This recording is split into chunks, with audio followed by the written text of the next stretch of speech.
The Hall of Resonance did not simply sit in space.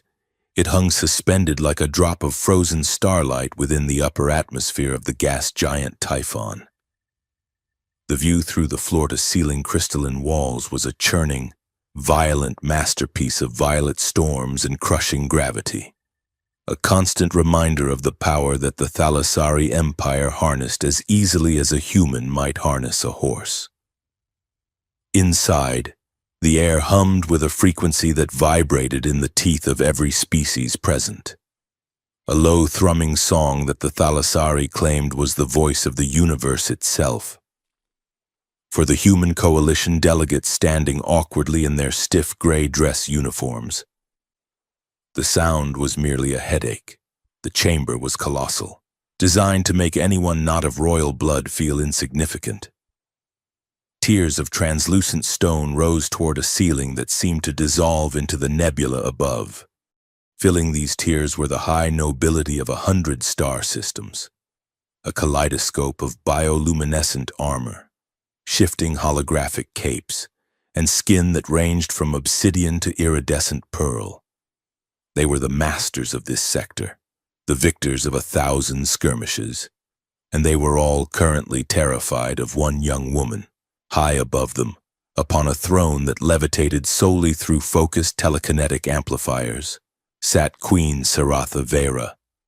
Her robes were not fabric but woven sheets of hard light that cast a golden glow across her sharp, ageless features.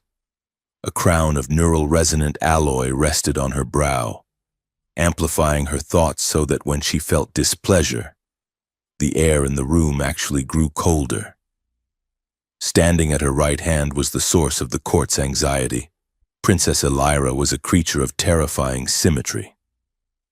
She possessed the luminous pale violet skin of the high caste, and her hair flowed like liquid mercury down her back. Her eyes were large, silver pools that reflected everything but revealed nothing. She stood with a stillness that suggested a predator waiting for movement in the grass. To look at her was to be struck by a beauty so intense it felt like a weapon. Yet the empty space around her podium spoke volumes. No one dared stand too close. Rumors had circulated through the fleet for weeks. They whispered that the Archduke of the Krell had fled the citadel in tears after Elira dismantled his ego with 3 sentences about his lineage. They said she demanded a suitor who could recite the epic poems of the ancients while fighting a gravity beast, or that she could read a man's darkest secrets just by touching his hand, and would execute him for them before the first date was over.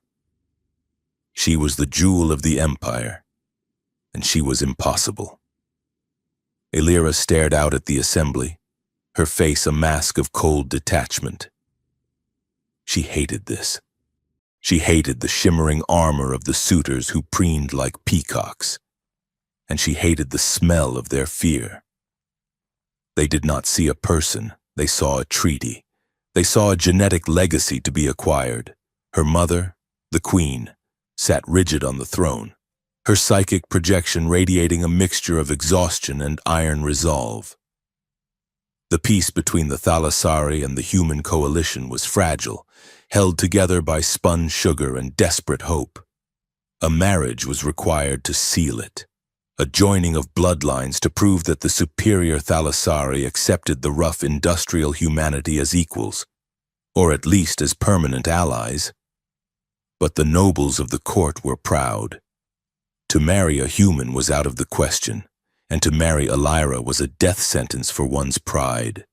50 levels below the grandeur of the Hall of Resonance, the air smelled of ozone, recycled sweat, and burnt grease. Kai Mercer grunted, bracing his boots against a rusted bulkhead as he wrenched a hydro spanner around a stubborn bolt. He was deep in the bowels of the citadel, in a service shaft that the crystalline architects had clearly deemed unimportant enough to leave unpolished. You piece of junk, Kai thought, wiping a smear of oil from his forehead with the back of a gloved hand. Just turn. The gravity plating in Sector 4 had been fluctuating all morning, making the sanitation droids drift into the ceiling. and as the only senior human maintenance engineer on the rotation, it was Kai's job to fix it. He was 32 years old but looked 40, with gray dusting the temples of his dark hair and a map of scars across his forearms that told the story of the border wars better than any history book. He wore a stained gray jumpsuit with the fading patch of the Coalition Engineering Corps, a stark contrast to the silks and light armor above. He had rigged a portable audio receiver to the wall, patching into the official feed of the ceremony upstairs. It crackled with static, the voice of the royal herald droning on about lineage and honor. Kai twisted the wrench again. The bolt gave way with a screech of metal that echoed in the cramped shaft. I cannot believe I fought for 10 years just to fix plumbing for space elves, Kai muttered to himself. He tapped the receiver. The herald had stopped speaking. The queen was addressing the crowd now. Her voice did not come through the speaker so much as it resonated in the bone behind his ear, a byproduct of the high-gain transmission intended for Thalassari neural implants. Even on a human audio rig, it sounded commanding. "My lords, my allies," Queen Sarathi said. Her voice was smooth, polished like a river stone, but Kai heard the edge in it. "We stand at the precipice of a new age. The treaty is signed, but ink fades, blood endures. I have offered my daughter, the Princess Elira, as the bond that will hold the stars together." Kai rolled his eyes, adjusting the magnetic flow of the gravity coupler. Poor girl. Probably has 3 heads and a personality like a vacuum seal. He worked as he listened. The queen called for volunteers. She called upon the noble houses of the Thalassari to step forward, to offer a champion who would join their line with the throne and lead the peacekeepers. Silence followed. Kai paused, frowning. He tapped the receiver again, thinking the signal had died, but the static hissed steadily. It was not a technical failure. It was a room full of people refusing to speak. In the hall of resonance, the silence was heavy enough to crush lungs. Queen Saratha's fingers tightened on the armrests of her levitating throne. Her gaze swept across the amphitheater, lingering on the Duke of Valos, the Prince of the Iron Nebulae, and the wealthy merchant lords of the trade guilds. They studied their boots. They examined the fascinating patterns in the crystal floor. They looked anywhere but at the queen and her daughter. Elira stood frozen. She kept her chin high, her expression imperious. But inside, something fragile was beginning to fracture. It was one thing to reject suitors. It was another entirely to be rejected by the silence of thousands. "They fear me," she told herself. "They know they are not worthy." But the telepathic background noise of the court whispered a different truth. She is too sharp. She is broken. Too much trouble. Let the humans have the war back. I will not share a bed with that ice witch. The thoughts brushed against her mental shields like jagged glass. She felt a heat rise in her cheeks, a humiliation so profound it made her want to scream until the crystal walls shattered. She was the heir to the luminous line, and she was standing on a galactic stage, unwanted. The queen stood up. Her bioluminescent robes flared from soft gold to a dangerous burning white. "Is there no one?" she demanded, her voice losing its diplomatic polish and striking like a whip. "Is the blood of the Thalassari so thin? Is there not a single soul among you with the courage to claim this burden?" Silence stretched.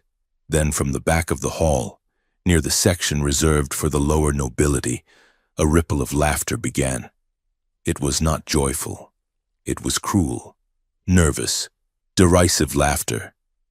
It started as a titter and spread, a wave of social release that came at the expense of the girl standing alone on the dais. Down in the maintenance shaft, Kai Mercer froze. He heard the laughter through the crackling speaker. It was a sound he knew well. He had heard it in officers' messes when rich commanders joked about the expendable infantry. He had heard it in diplomatic summits where humans were treated like sentient livestock. It was the sound of bullies. Kai looked at his wrench. He looked at the gravity coupler, which was now humming perfectly. He thought about his contract, which had 3 months left before he could take his credits and disappear to a farm on some quiet colony world. He thought about the peace treaty and the precarious balance that kept the guns silent. If that alliance fails, the war starts again, he thought. He remembered the Battle of Centauri Prime. He remembered holding his best friend, Miller, as the life bled out of him on a frozen moon.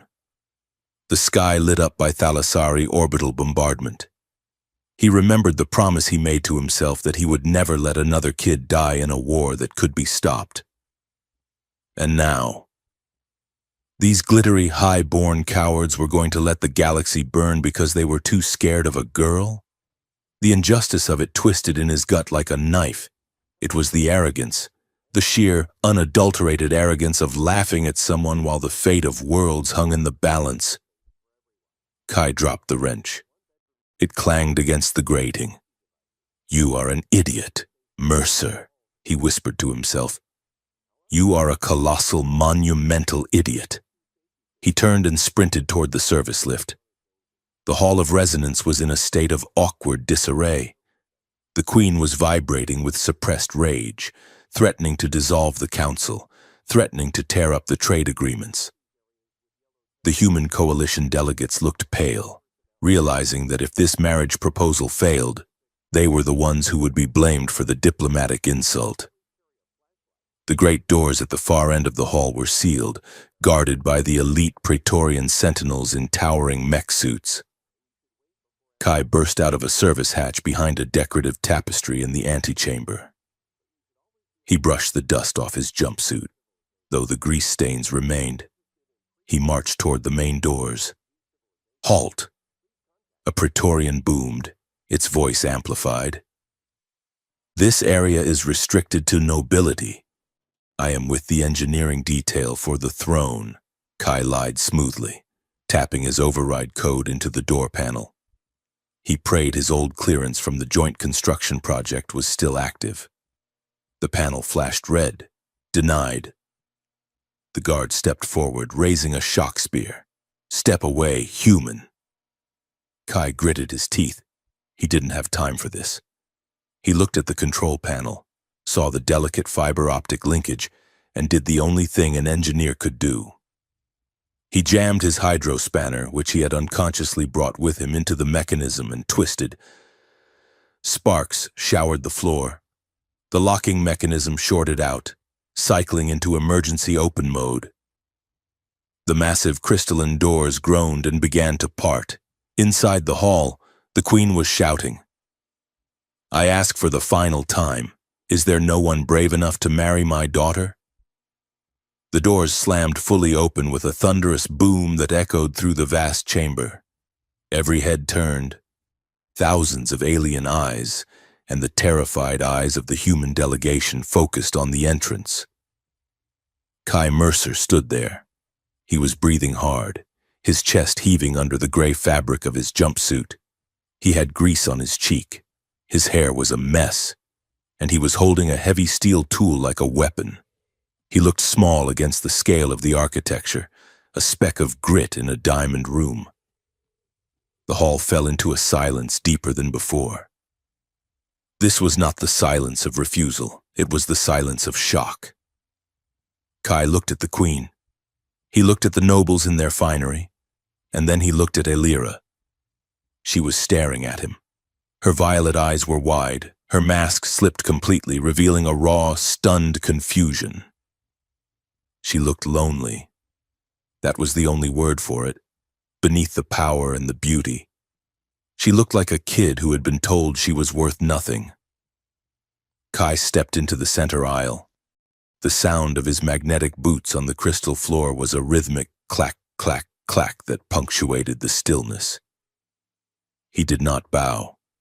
He did not grovel. He walked with the heavy, grounded stride of a man who had marched through mud and ash. He stopped 10 paces from the dais. He looked up at the floating throne, then shifted his gaze to the princess. "Is there no one brave enough to marry my daughter?" said the alien queen. A human stepped forward. "I will do it," Kai said. His voice was rough, lacking the melodious resonance of the Thalassari, but it carried to the back of the room. For 3 seconds, no one breathed. Then, the outrage hit. It started as a gasp and exploded into a roar. The Thalassari nobles surged forward, their shouts overlapping in a chaotic din. "An insult! A laborer! A human grease monkey! Remove him! Execute him for his insolence! He mocks the luminous line!" The Human Coalition ambassador, a sweating man named Henderson, looked like he was about to have a heart attack. "Mercer," he hissed, recognizing the insignia. "Get back to your post, you lunatic!"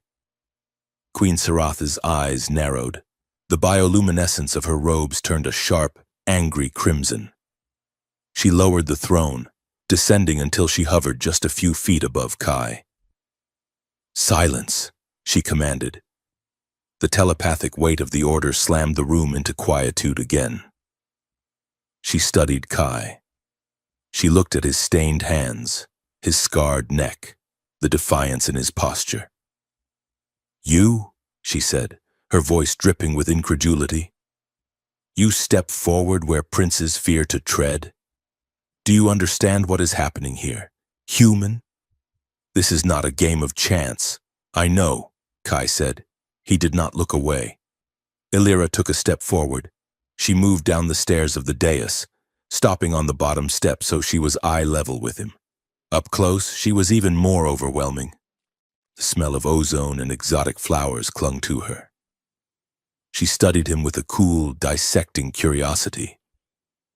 She expected to see greed in his eyes, a desire for her wealth, or her status, or perhaps the arrogant lust she saw in so many others. Instead, she found tired brown eyes that had seen too much and were not impressed by her glowing skin. "Why?" Illyra asked. Her voice was quiet, melodic, like wind chiming through glass. "Do you think you can climb the ladder of chaos to a throne? Do you think I am a prize to be won by the first savage who raises his hand?" Kai shifted his weight. He hooked the hydro-spanner onto his belt. "I think your nobles are cowards," he said, his voice carrying clearly. "And I think if no one steps up, the treaty breaks." He looked past her, toward the section where the military generals stood. "I spent 10 years fighting on the border moons. I have buried more friends than I can count.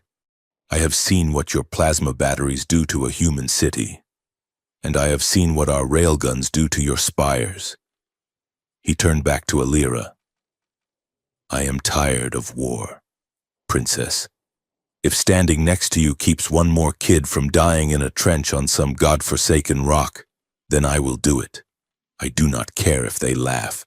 I do not care if they think I am a fool." He shrugged, a uniquely human gesture of resignation. Someone had to step forward. Might as well be me. Illyra blinked. She had prepared 100 cutting remarks for a suitor who flattered her. She had prepared telepathic spikes for a suitor who lusted after her. She had no defense prepared for a man who looked at her and saw a political necessity to save lives. He did not want her. He wanted peace. It was insulting. And yet, it was the most honest thing anyone had said to her in a decade. The queen leaned back in her throne, her color shifting from angry crimson to a contemplative violet. "He is simple," the queen mused, her voice amplified for the crowd. "But he is undeniably brave, or undeniably stupid. The line is often thin. Behind the throne, in the shadows of the royal alcove, a tall, slender Thalassari figure watched with narrowed eyes. Lord Tharion, the High Counselor, smoothed the front of his silken tunic. He tapped a small communication device on his wrist, sending a coded pulse to a receiver across the room, specifically to the personal datapad of a stern-faced human admiral who stood apart from the terrified ambassador. "This complicates things." Tharian signaled, "Remove him." The admiral signaled back. Tharian's gaze lingered on Kai. "No, not yet. Let the spectacle play out. He will fail, and his failure will be the spark we need." The Queen stood. "Very well," she announced. The hall gasped again. "The human Kai Mercer has offered himself. Under the ancient laws of the right of challenge, I cannot refuse a volunteer who steps forward when the silence remains unbroken." She floated closer to Kai, her telepathic presence brushing against his mind like cold water. "But do not mistake a provisional acceptance for a wedding. Human. You are a creature of dirt and oil. My daughter is a creature of light and resonance. You may claim the offer, but you must prove you can survive our world." She gestured to the guards. "There will be tests, Kai Mercer, tests of body, of mind, and of spirit.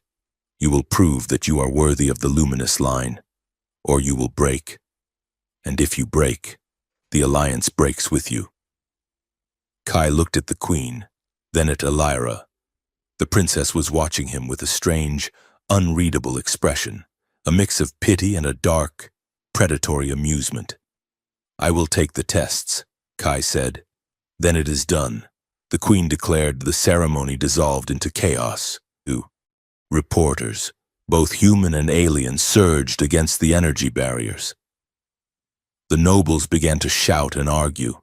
The Queen rose on her throne, disappearing into the upper sanctums, leaving Kai standing alone in the center of the floor. Guards in white armor surrounded him. "Come," the captain of the guard barked. Kai was marched out of the hall, not as a hero, but as a prisoner of circumstance. An hour later, Kai sat in a room that was clearly designed to make humans uncomfortable. The chair was too tall, the ambient light was too bright, and the walls hummed with a low-frequency sonic vibration that made his teeth ache. The door hissed open. Princess Elira walked in. She had changed out of her ceremonial robes into something simpler but no less intimidating. A sleek bodysuit of dark blue weave that seemed to absorb the light. She dismissed the guards with a flick of her hand. The door sealed behind them. For a long moment, she just circled him. She moved without making a sound, her silver eyes dissecting him. Kai remained seated, though he felt the urge to stand at attention. He forced himself to relax, leaning back in the oversized chair. "So," Elira said, her voice dripping with disdain. "The mechanic who would be king." "Consort, technically," Kai corrected. "I do not think humans are allowed to be kings here. Do not joke with me." She stopped in front of him, leaning down. Her aura flared, a sudden spike of psychic pressure that made Kai's vision blur for a second. He gripped the armrests but didn't flinch. "You have no idea what you have done," she whispered. "You think this is a fairy tale? You think you passed the test by walking through a door? My mother will throw you into the arena of echoes. She will have telepaths tear through your memories until you scream out your childhood secrets. You will be humiliated, broken, and discarded. I have been through military interrogation training," Kai said, his voice tight as he fought the headache she was inducing. Elira laughed, a harsh, crystalline sound. "Training? You are a child playing with nuclear fire. I am not a prize human. I am a storm. I have driven away princes who command starfleets. I will drown you." She straightened up, crossing her arms. "Walk away," she said. "I can arrange a shuttle. You can leave now, disappear to some backwater mudball, and live your small life. Tell them I threatened you. Tell them I am a monster. I do not care. Just go." Kai looked at her. He saw the tremor in her hands. He saw the way she stood, braced as if expecting a blow. She was terrifying. Yes, she was powerful, but she was also desperately trying to push him away before he could disappoint her. She wants an out, he realized, but not for her. For me. Kai stood up. He was a head shorter than her, but he held his ground. "You are right," he said quietly. "I do not belong here. I do not know which fork to use at dinner. And I think your architecture is impractical." Illyra sneered. "Then leave." "But," Kai continued, stepping closer, "if I leave, the war starts. And if I leave, you go back to standing on that podium waiting for some arrogant duke to buy you like a piece of furniture." Illyra's sneer faltered. "So here is the deal," Kai said. "If you want me gone because you genuinely hate the sight of me, say the word. I will walk out that door and tell the Queen I am a coward. I will take the blame." He waited, holding her gaze.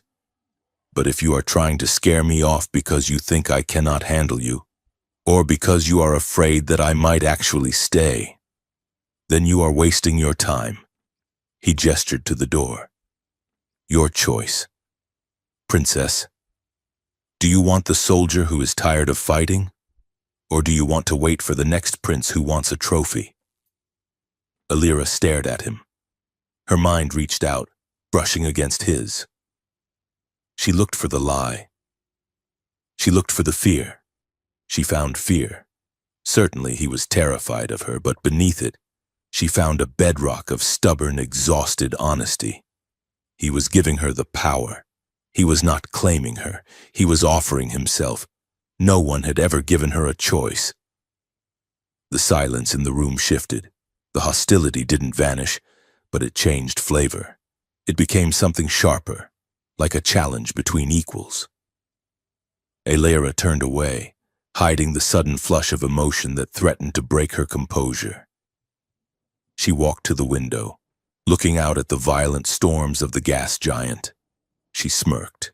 It was a dangerous expression. "You are a fool, Kai Mercer," she said, her voice regaining its icy composure. "Maybe," Kai admitted. "Very well," she said, turning back to him with a gleam in her silver eyes. "If you insist on staying, then I will personally oversee your tests. I will make them harder. I will push you until you crack. I look forward to it." Kai lied. Illyra swept toward the door. "Try not to die on the first day. It would be terribly embarrassing for me." She left him alone in the humming room. Kai exhaled a breath he felt like he'd been holding for an hour, sinking back into the chair. "What have I done?" he whispered to the ceiling. High above, in a darkened observation deck that overlooked the docking bays, Lord Tharion stood in the shadows. The only light came from the data pad in his hand. A figure emerged from the darkness behind him. It was a human, dressed in a black flight suit without insignia. "The envoy," Tharion noted without turning around. The human stepped up to the glass. "The Queen has granted him provisional status. This engineer, it plays well on the news feeds. The common people love a Cinderella story. It is disgusting," Tharion said smoothly. "A mixing of bloodlines, a dilution of our purity, and a strategic disaster for those of us who understand the necessity of conflict." The human envoy nodded. "Peace is bad for business, Lord Tharion, and it is bad for control. If the coalition thinks it is safe, they will cut the military budget. My superiors will not allow that." "Then we are agreed," Tharion said. He watched a shuttle launch from the bay, the transport carrying the news of the betrothal to the rest of the galaxy. "The human must fail the tests," Tharion murmured, "and if he does not fail, then he must have an accident." "We can arrange that," the envoy said. Good. Tharian turned, his alien eyes glowing faintly in the dark. Adjust the outcome. The war must return, and the princess must remain alone. He deactivated the privacy shield. Let the games begin. The first week of Kai Mercer's provisional betrothal felt less like a courtship and more like a calculated attempt to dismantle his nervous system. The Thalassari did not believe in simple interviews. They believed that a man's worth was measured by how gracefully he could avoid being decapitated by a hard light hologram while reciting poetry in a language that required two throats to pronounce correctly. Kai hit the mat with a thud that rattled his teeth. Again. The instructor barked. The instructor was a four-armed combat master named Vrex, whose skin was the color of bruised plums and whose patience was thinner than the atmosphere on a dead moon. They were in the low-gravity sparring arena, a shimmering dome that projected shifting landscapes of jagged glass and shifting sands. Kai groaned, rolling onto his back. Sweat stung his eyes. His gray jumpsuit was soaked, and he was fairly certain his left rib had a new crack in it to match the old ones. I am technically a diplomat now, Kai wheezed, staring up at the floating gravity emitters. Is hitting a diplomat not an act of war? Vrex did not smile. You are not a diplomat yet. Human. You are a provisional candidate. And you are slow. Your species moves like you are wading through mud. From the observation balcony, high above the sparring floor, Princess Elira watched. She wore a gown of woven silver that seemed to ripple like liquid whenever she shifted her weight. She leaned against the railing, her chin resting on her hand, her expression one of bored disappointment. He is failing, she projected, her telepathic voice sliding into Kai's mind with the subtlety of an ice pick. Kai winced, scrambling to his feet as Vrex swung a training staff at his head. Kai ducked, the air hissing where his ear had been a second before. I am not failing, Kai grunted aloud, dodging a second swipe and managing to land a clumsy kick on Vrex's knee. It was like kicking a concrete pillar. I am just pacing myself. Elira's psychic presence felt like a cold draft in his skull. You are flailing. My mother expects a warrior. You fight like a mechanic. I am a mechanic. Kai shouted, narrowly avoiding a sweep that would have broken his ankles. He rolled backward, coming up in a defensive crouch. And if you would stop shouting in my brain, I might be able to focus. Vrex paused, looking up at the balcony. Continue, Elira commanded aloud, her voice echoing through the arena. Break him if you must. If he cannot handle a sparring staff, he certainly cannot handle the politics of the High Council. She wanted him to quit. Kai could see it in the tilt of her head, the cool challenge in her eyes. She was pushing him, waiting for the moment his human pride snapped and he packed his bags. Kai wiped blood from his lip. He looked at Vrex. All right, forearms, Kai said, raising his fists. Let us try that again. If the physical trials were brutal, the cultural trials were a humiliation marathon. Tharian protocol was not just a set of rules. It was a labyrinth of social landmines designed to destroy the uninitiated. Kai spent 10 hours a day in a white room with a protocol droid that buzzed him with a mild electric shock every time he slouched. He learned that there were 12 distinct ways to bow, depending on the status of the person, the time of day, and the current phase of the gas giant's largest moon. He learned that making eye contact with a high priest was an insult, but failing to make eye contact with a warlord was a challenge to a duel to the death. And he learned that the universal translator was not always his friend. The incident happened on the third day, during the blessing of the tides. It was a solemn ceremony held in the Hanging Gardens, attended by the Queen, the High Council, and 50 of the most judgmental aristocrats in the galaxy. The air was thick with incense and the humming of monks. Kai stood at the altar, holding a ceremonial offering bowl filled with glowing, tuber-like roots that were sacred to the Thalasari harvest gods.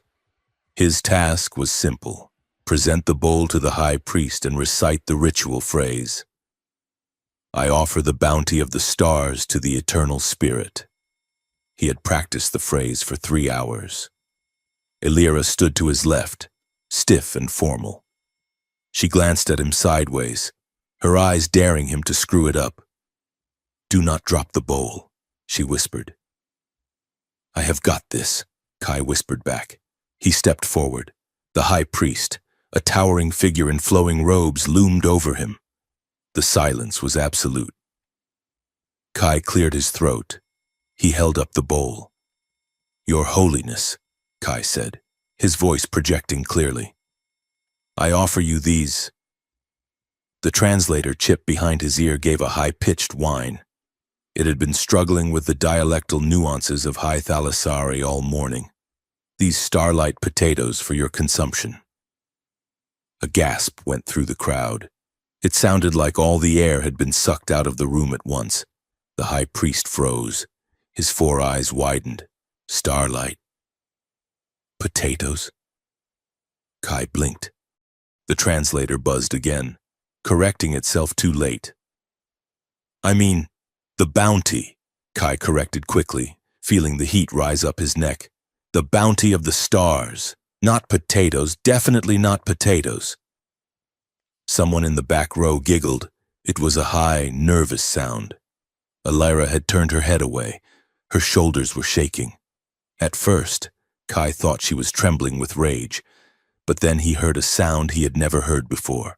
A snort, a choked, desperate attempt to suppress a laugh. She was laughing at him. The queen, seated on her floating throne nearby, looked at the bowl of sacred tubers, then at Kai. "They are essentially potatoes," the queen noted dryly.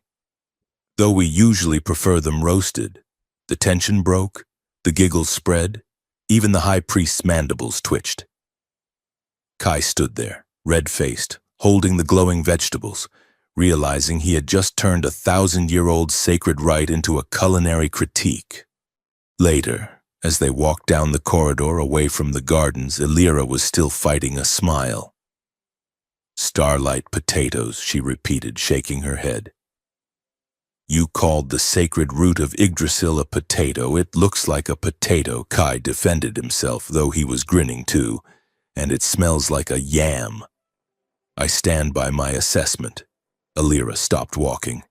She looked at him, and for a second, the mask of the Ice Princess was gone. Her eyes were bright with mirth. "You are a disaster, Kai Mercer," she said. "But at least you are an entertaining disaster." The disaster continued at the zero-gravity banquet the following evening. It was a formal dinner to introduce Kai to the extended royal family.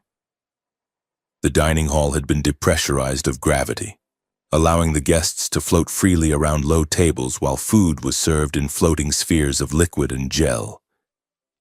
Kai was not graceful in zero-G. He moved like a drowning swimmer, flailing his arms to correct his drift. The Thalasari, by contrast, moved like fish in water, elegant, fluid, effortless. They sipped nectar from floating globes and delicately plucked morsels from the air with chopsticks. Kai was hungry. A sphere of seasoned protein drifted past his head. "I can get that," he thought. He reached for it. He missed. He reached again, lunging forward with a little too much enthusiasm. His elbow clipped the edge of a floating tray. The tray spun, hitting a crystal pitcher of wine. The pitcher tumbled end over end, spraying purple liquid in a slow-motion arc across the room. "No. No. No!" Kai gasped, trying to catch the pitcher. He kicked off the table to propel himself forward. He miscalculated his trajectory. Instead of catching the pitcher, he slammed shoulder first into a priceless crystalline sculpture of the first emperor. The sculpture did not break, but it did go flying. It spun through the air like a missile, heading straight for the Duchess of Krell. "Duck!" Kai yelled. The Duchess shrieked and dove under a floating table. The sculpture sailed over her head, bounced off a wall, and began a chaotic pinball trajectory around the room. Kai scrambled to catch it, pushing off walls and ceilings, looking like a frantic spider. "I have got it! I have got it!" he shouted, missing the statue by an inch. Illyra watched from her cushion, a sphere of nectar in her hand. She watched Kai tumble, spin, and finally managed to tackle the sculpture in midair, hugging it to his chest as he drifted into a wall with a soft thud. "Got it," Kai wheezed. "The First Emperor is safe." He looked up. He was upside down. His hair was sticking up in every direction. A glob of purple wine was floating near his nose. Illyra stared at him. Then, she threw her head back and laughed. It was not a polite court titter. It was a genuine, full-throated laugh that echoed in the silent room. She laughed until she had to wipe tears from her silver eyes. The nobles stared at her in shock. They had not heard the princess laugh in years. Kai wiped the wine from his nose, grinning sheepishly. "You are welcome," he said. Deep in the lower levels of the citadel, far from the laughter and the lights, the air was cold. Admiral Vance, the head of the Human Coalition's military attachés, stood in the shadows of a cargo bay. He was a man made of hard angles and scar tissue, a veteran who believed that the only good alien was a dead one. Lord Tharion stepped out from behind a stack of crates. His movements were silent, predatory.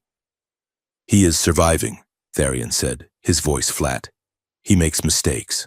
Yes, but he charms them. The Queen is amused. The Princess is softening." Admiral Vance spat on the deck. "Softening? The boy is a disgrace. He is fraternizing with the enemy. He is supposed to be an embarrassment, not a pet. If they marry," Tharion said, "the alliance becomes permanent. Your fleet budget will be cut by 60%. My influence in the court will vanish. We cannot allow the integration." "What is the plan?" Vance asked. "We frame him," Tharion said. "We do not just kill him. Martyrs are dangerous. We must make him a villain. We must make the galaxy believe that he is not a bumbling engineer, but a sleeper agent, a saboteur sent to corrupt the princess and bring down the shields." Vance nodded slowly. "I can plant the data, encrypted files on his personal drive, blueprints of the defense grid." Tharion smiled, a thin, cruel expression. "Excellent. And I will arrange for a security breach, a small one. Just enough to make everyone nervous, just enough to make them look for a traitor." The Royal Arboretum was a place of impossible beauty. Bioluminescent plants from a dozen worlds floated in the air, their roots dangling like jellyfish tentacles, glowing with soft pulses of blue, amber, and violet. The air smelled of rain and electric ozone. Kai stood on a walking path, staring up at a drifting fern that was the size of a bus. His mouth was slightly open. He looked like a child seeing the ocean for the first time. Illyra walked beside him. She had expected him to look at her. Most men did. She had worn a dress of shifting nebulous silk, designed to draw the eye. But Kai was looking at a mossy rock. "It is just a fungus," Illyra said, sounding slightly annoyed. "It is floating," Kai pointed out, touching a glowing tendril. "And it is singing. Listen." He tilted his head. The plant was emitting a low, melodic hum. Illyra sighed, stepping closer to him. "You are easily distracted, human. You are walking next to the heir of the Thalassari Empire, and you are flirting with a fern." Kai turned to look at her. The blue light of the plants reflected in his dark eyes. "I am not flirting with the fern," he said. "I am just appreciating it. I grew up on Mars Colony. The only things that grew there were red dust and potatoes. This place, It is a miracle. He looked back at the garden, his expression soft, unguarded. Elira felt a strange tug in her chest. She was used to being the center of gravity. She was used to men staring at her with hunger or fear. Kai looked at her world with reverence, but he looked at her like she was just a person standing next to him. She took a step closer. The distance between them shrank. "Is it truly so different from your home?" she asked softly. Kai's smile faded. "Different? Yeah. My home was a bunker for the last 10 years. Elira reached out. She did not touch him with her hand, but with her mind. She let her telepathy drift toward him, a gentle brush against his consciousness. Curious to understand the shadow that crossed his face. "Show me," she thought. The barrier of his mind was cracked, worn down by exhaustion. She slipped in, flash, screaming, the sound of railguns tearing through metal, the smell of burning flesh, a hand holding his going limp, mud, cold rain. "Mercer, get down!" Explosion. Kai flinched violently. He pulled back, gasping, his hand flying to his temple. "Get out!" he snapped, stumbling back. Elira recoiled as if she had been burned. The raw intensity of the memory, the grief, the terror, the sheer volume of pain hit her like a physical blow. She pressed a hand to her chest, her eyes wide. I did not mean to," Elira stammered. Kai was shaking. He turned away, breathing hard, his hands clenched into fists. "Do not do that. Do not ever do that." Elira stood frozen. She had looked into the minds of soldiers before. She had seen pride, aggression, lust. But this was a deep, jagged scar. It was the same kind of scar she saw in the mirror when she looked at her own eyes, the exhaustion of survival. "I am sorry," she whispered. Her voice was uncharacteristically gentle. Kai took a deep breath, forcing his shoulders to relax. He didn't turn around. "I am fine. Just stay out of my head. It is not a playground." Elira stepped closer again, moving slowly. "I have seen darkness too." "Kai." He turned to look at her. "My father," she said quietly. "He died in the first year of the war. I felt him die. I was connected to him across the void. I felt the fire that took his ship." She held his gaze, her silver eyes shimmering. "You are not the only one who carries ghosts. Engineer." Kai studied her. The arrogance was gone. In its place was a shared, hollow ache. He realized then that beneath the silk and the light, she was just a veteran of a different kind of war. He let out a long sigh, the tension draining from his frame. "I guess we are a pair then," he said, his voice rough. "Two damaged people trying to save the galaxy." Elira offered him a small, sad smile, a tragedy in 2 acts. The night flight was supposed to be a scenic tour. They took a transparent glider pod, a sleek teardrop of glass and anti-grav engines, soaring out over the great storm of Typhon. The gas giant roiled below them, a churning ocean of orange and violet clouds, lit by lightning strikes the size of continents. The view was terrifying and magnificent. Inside the pod, it was quiet. The only sound was the hum of the engines and the wind rushing over the hull. Elira sat in the pilot's seat. Though the craft was on autopilot, Kai sat beside her, staring down into the abyss. "It is beautiful," Kai admitted, "in a we are all going to die sort of way." Elira chuckled. "That is the Thalassari aesthetic. Beautiful danger." The turbulence hit them without warning. A massive updraft from the storm below slammed into the glider. The craft rolled violently. The artificial gravity dampeners flickered and failed. Kai was thrown from his seat. Elira cried out as she was lifted into the air. For a moment, chaos reigned. Then, the pod stabilized, but the gravity remained offline. They were floating. Kai had managed to grab a handhold. Alira drifted near the ceiling. She pushed off and floated down, but the momentum carried her straight into him. Kai caught her. His arms went around her waist to steady her. Her hands gripped his shoulders. They hovered there in the center of the transparent bubble, suspended in 0G, with the storm raging beneath them. They were close, dangerously close. Kai could feel the warmth of her through the thin fabric of her suit. He could smell the ozone scent of her skin. Her silver hair floated around them like a halo. Alira looked at him. Her eyes were wide, her pupils dilating. Her heart was hammering against her ribs. He could feel it where their chests pressed together.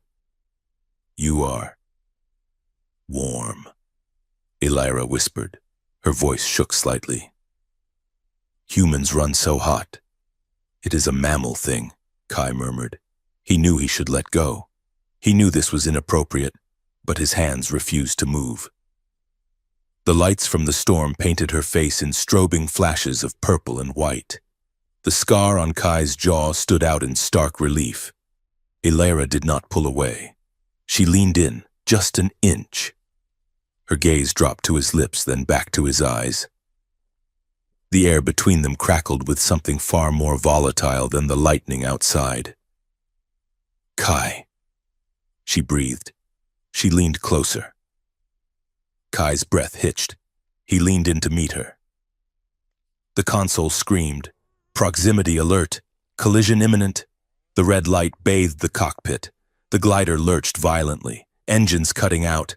Kai's soldier instincts overrode his hormones.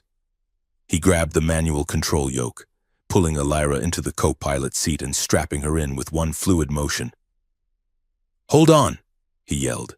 He slammed the thrusters to full burn. The glider banked hard, narrowly missing a jagged chunk of orbital debris that came spinning out of the darkness. "That was not wind," Kai shouted, wrestling with the controls. "The nav computer is locked. Someone hacked the guidance system." Alira's fingers flew across her interface. "The firewall is breached. They are trying to drive us into the atmosphere." Kai gritted his teeth, sweat beading on his forehead. Not today. He killed the main computer, switching to manual thrust. It was suicide in a storm like this. But Kai flew the glider like he was dodging flak on a colony run. He feathered the engines, riding the pressure waves, turning the fall into a controlled dive. "Pull up," Alira shouted. Kai yanked the yoke back. The glider groaned, metal screaming. They skimmed the top of the cloud layer, the lightning blinding them, and then shot upward, breaking back into the clear upper atmosphere. Silence returned to the cockpit. Kai slumped back in his seat, breathing hard. Alira stared at him, her chest heaving. "You saved us," she said, sounding stunned. Kai looked at the console. That was not an accident. Alira, that debris, it was targeted. And the hack came from inside the citadel. Alira's face hardened. Her eyes went cold. The softness of the moment before vanished. "Traitor," she hissed. The investigation was a farce. The Royal Guard claimed it was a sensor malfunction. The human envoy claimed it was pilot error. Queen Sarathu summoned Alira to her private sanctum. "He is dangerous," the Queen said, pacing. "Accidents follow him." Perhaps the court is right. Perhaps he is a liability. Alira stood tall. "He is not a liability. Mother, he is adaptable." The Queen stopped. "Adaptable? You defended him. He saved my life," Alira said, "and he flies better than your Royal Guard. If there is a threat, it is not him. It is someone trying to kill us." The Queen studied her daughter. She saw the flush in Alira's cheeks, the defiance in her posture. "Be careful, daughter," the Queen warned. "Do not mistake gratitude for affection. The heart is a poor strategist." Kai needed a drink. He found himself in the barracks of the palace guard, a gritty section of the citadel that smelled of polished armor and cheap synthetic alcohol. To his surprise, the guards, both Thalassari and human mercenaries, welcomed him. They had seen the footage of the glider flight, pilots, respected pilots. Here, a massive Thalassari trooper shoved a mug of glowing blue liquid into Kai's hand. Drink. It is nebular whiskey. It will put hair on your chest, or scales. We are not sure. Kai drank. It tasted like battery acid and blueberries. He drank another. An hour later, Kai was leaning against a table, his arm around a human marine, swaying slightly. She is terrifying, Kai slurred, gesturing with his mug. You know, she looks at you with those silver eyes, and you feel like you are being judged by a supernova. The guards laughed, but Kai continued, his voice dropping to a whisper. She is also terrifyingly beautiful. I mean, have you seen her smile? It is rare, like a comet. But when it happens, man, it knocks the wind out of you. He sighed, staring into his drink. I think I am in trouble, guys.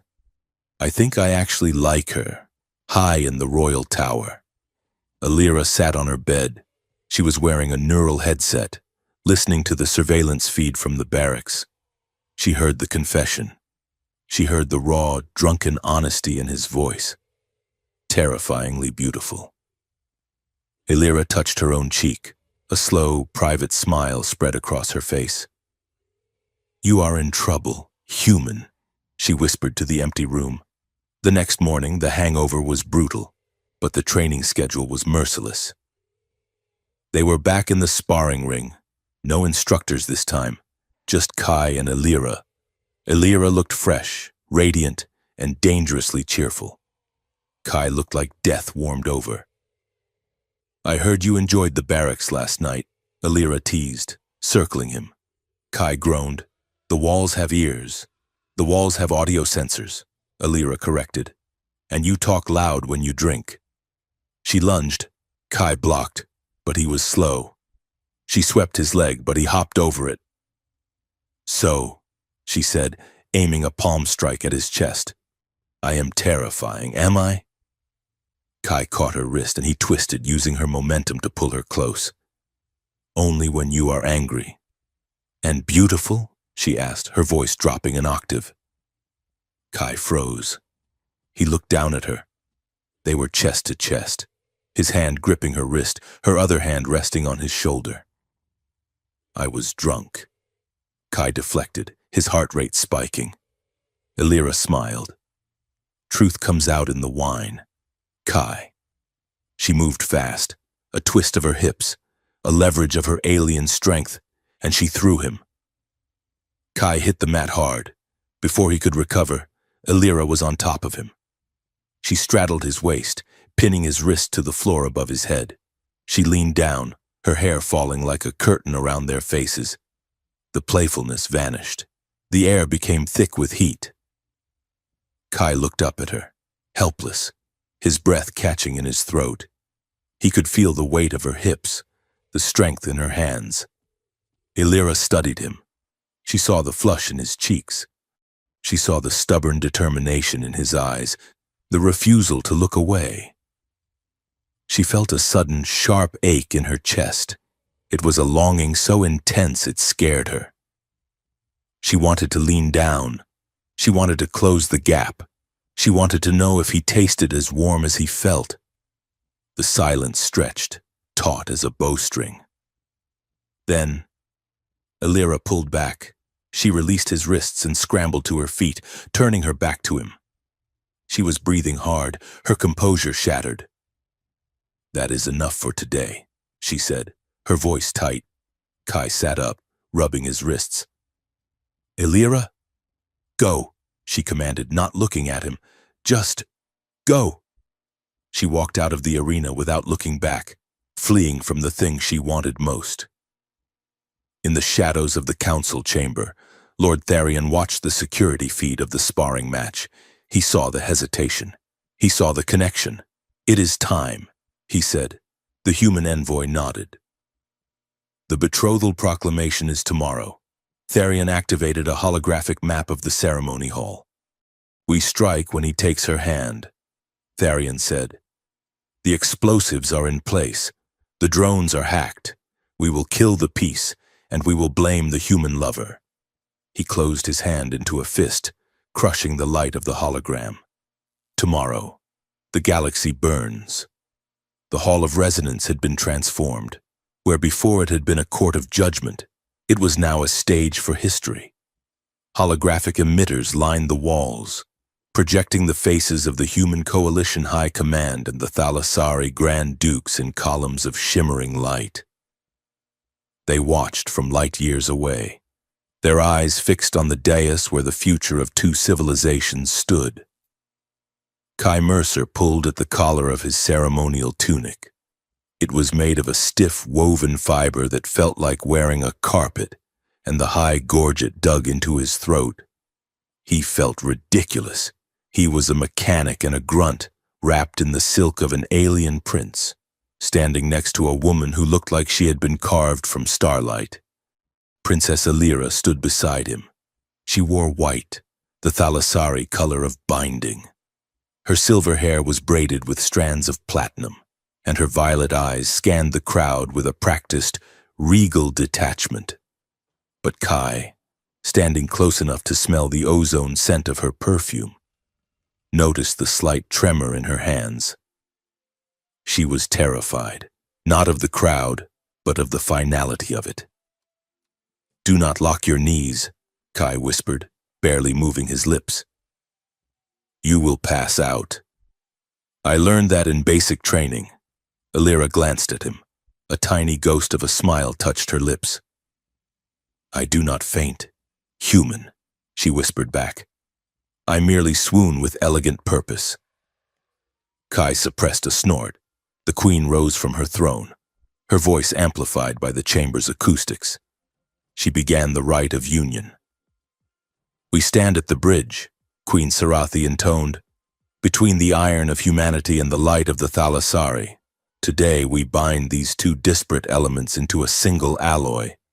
She gestured for them to join hands. Kai turned to face Alira. The silence in the hall was absolute. Billions of people were watching this feed. The weight of it pressed down on Kai's shoulders, heavier than any gravity plating.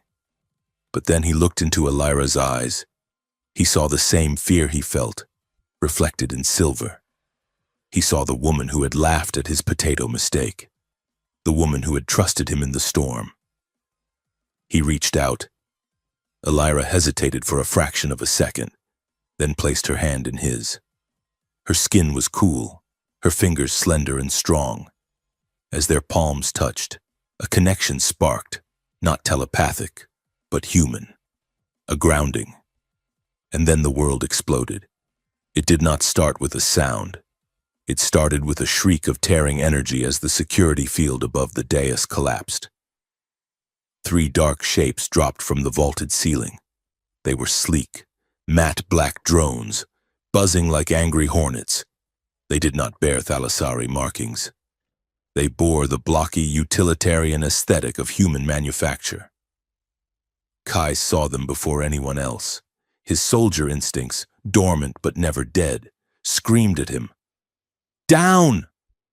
Kai roared. He did not think. He did not consider protocol.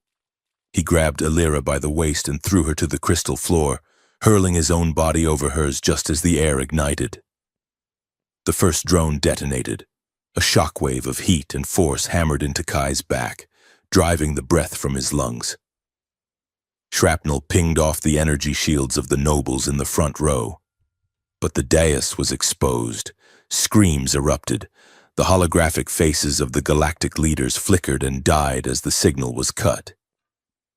The second drone strafed the throne, firing high-velocity kinetic rounds. "Mother!"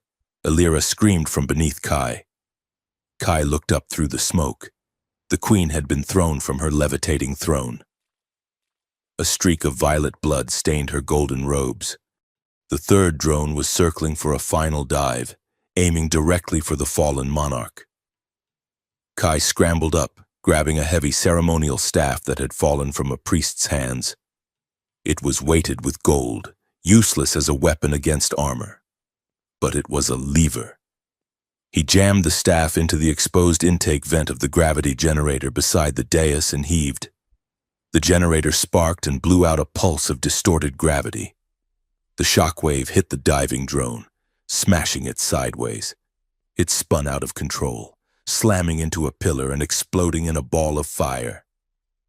"Security!" Kai shouted, his ears ringing. "Secure the queen!" Thalassari Praetorians swarmed the dais, their shock spears glowing. But they did not aim at the ceiling. They aimed at Kai. "Hold fire!" Kai yelled, raising his hands. "I am not the enemy!" Lord Tharion emerged from the smoke, his face a mask of calculated outrage. He pointed a trembling finger at the wreckage of the drones. "Human tech." Tharion shouted, his voice cutting through the panic. "Look at the markings. They are coalition sappers, the nobles, dusting debris from their armor, turned on the humans in the room." The human envoy was backed against a wall by 3 growling alien warlords. "It is a coup," someone shouted. "The humans have betrayed us." Kai looked down at Alira. She was pushing herself up, ash dusting her white dress. She looked at the queen, who was being attended to by medics. Then she looked at Kai. She saw the burn mark on the back of his tunic. She saw the way he stood between her and the burning wreckage. "Seize him!" Tharion commanded, pointing at Kai. He lowered the shields. He let them in. 2 Praetorians grabbed Kai's arms. They were strong, their grip like hydraulic clamps. "No!" Alira cried, stepping forward. "He saved us." He stopped the third drone. He had access to the maintenance shafts. Tharion countered, his eyes cold and hard. Who else knows the frequency of the shield grid? Who else has been crawling through the Citadel's guts for weeks? It was a sleeper strike. Princess, and he is the key. Kai struggled, but a third guard struck him in the back of the knees with a baton. He went down. "Alira!" Kai gasped, looking at her. "I did not do this." "I know," Alira said, her voice shaking with rage. She turned to Tharion. "Release him. That is an order." The queen, pale and bleeding, raised a hand from the stretcher. "Detain him," the queen whispered, weak but audible. "Until we know." "Detain him." "Mother," Alira pleaded, "take him away." Tharion barked. Kai was hauled to his feet. He met Alira's eyes one last time.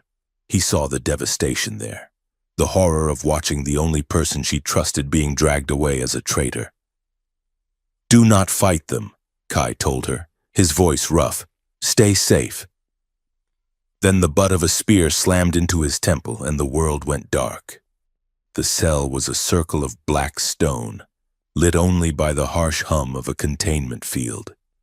It was located in the deepest level of the Citadel, a place reserved for political prisoners and heretics. Kai sat on the cold floor, his back against the wall. His head throbbed where he had been struck, his tunic was torn, and his burns stung in the sterile air. But the physical pain was nothing compared to the cold weight in his chest. They had interrogated him for hours. Not the physical torture he had been trained to resist, but a psychic flaying. Telepathic inquisitors had pushed into his mind, hunting for codes, for conspiracies, for hate. They found nothing but memories of war and a desire for peace. Yet, they did not believe him. Or rather, they chose not to believe him. Lord Tharion had visited an hour ago. He hadn't asked questions. He had simply smiled and told Kai that the human coalition had disavowed him, that the Admiral had released a statement calling Kai a radicalized extremist. "You are alone, human," Tharion had said. "You are the villain in the history book we are writing." Kai rested his head on his knees. He had tried. He had actually believed, for a stupid, fleeting moment, that they could change things, that he and the Ice Princess could rewrite the script, but the script was written in stone, and he was just the sacrifice. A soft chime echoed in the corridor. The heavy blast doors at the end of the hall hissed open. Kai did not look up. More inquisitors, he thought. Kai.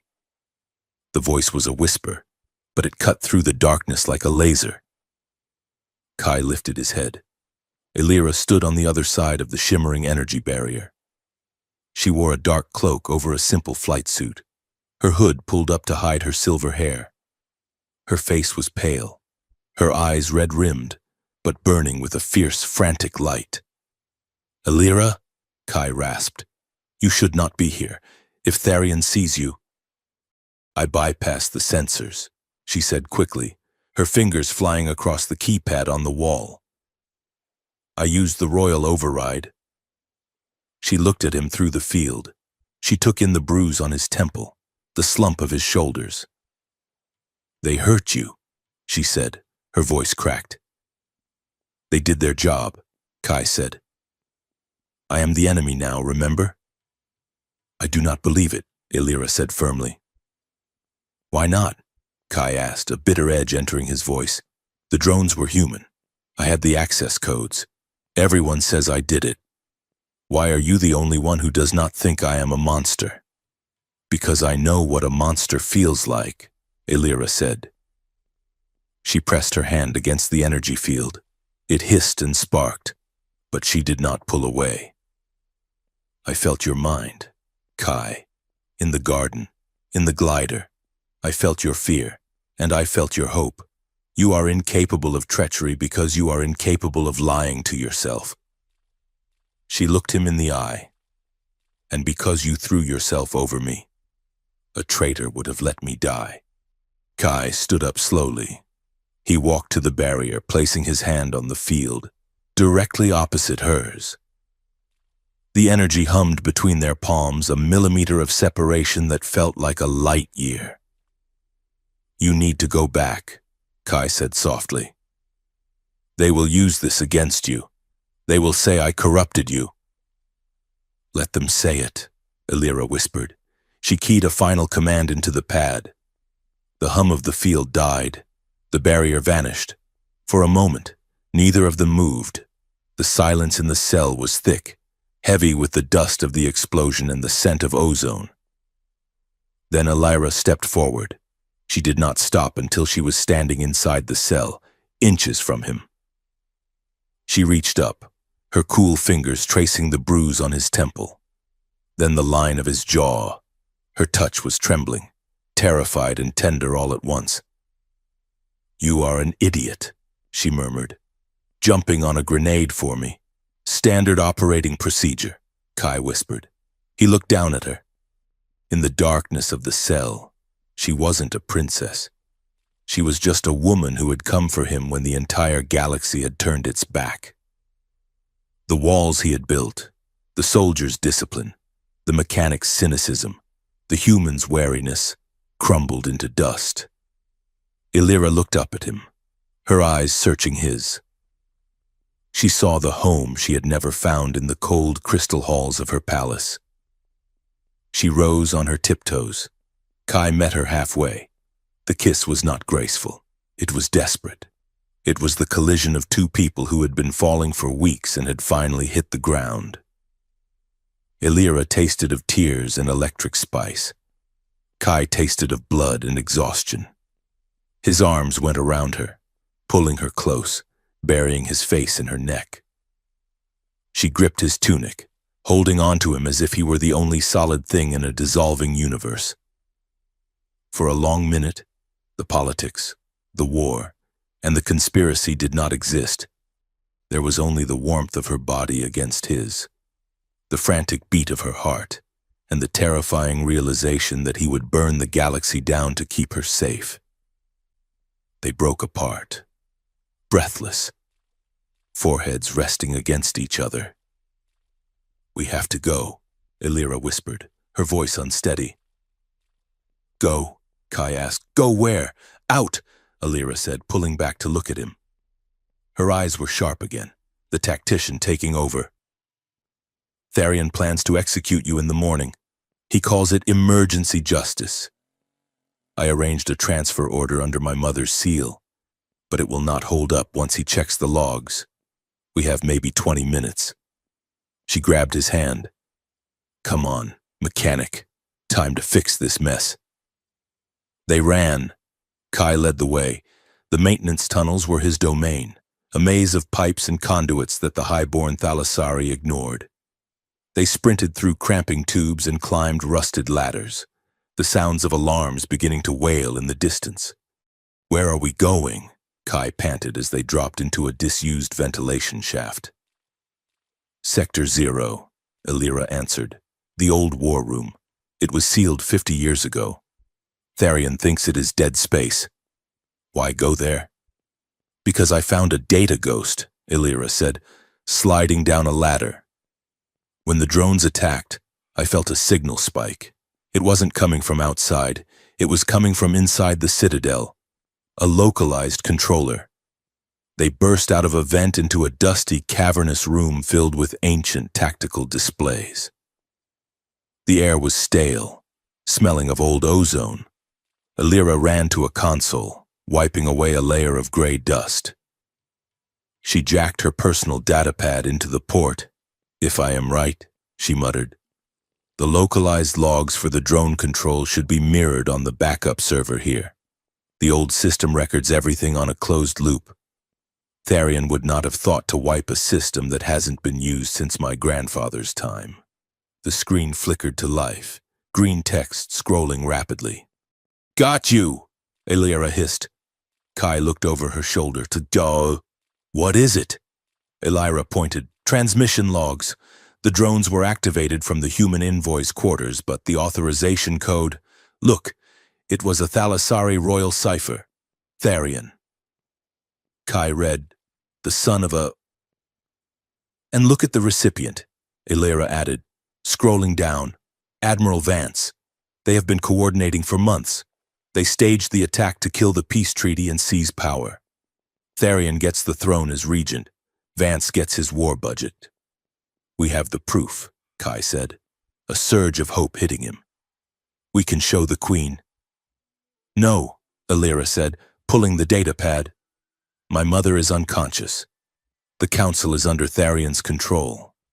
If we try to broadcast this from here, they will jam it and pinpoint us in seconds. We need a signal strong enough to override the jamming. The listening station, Kai realized.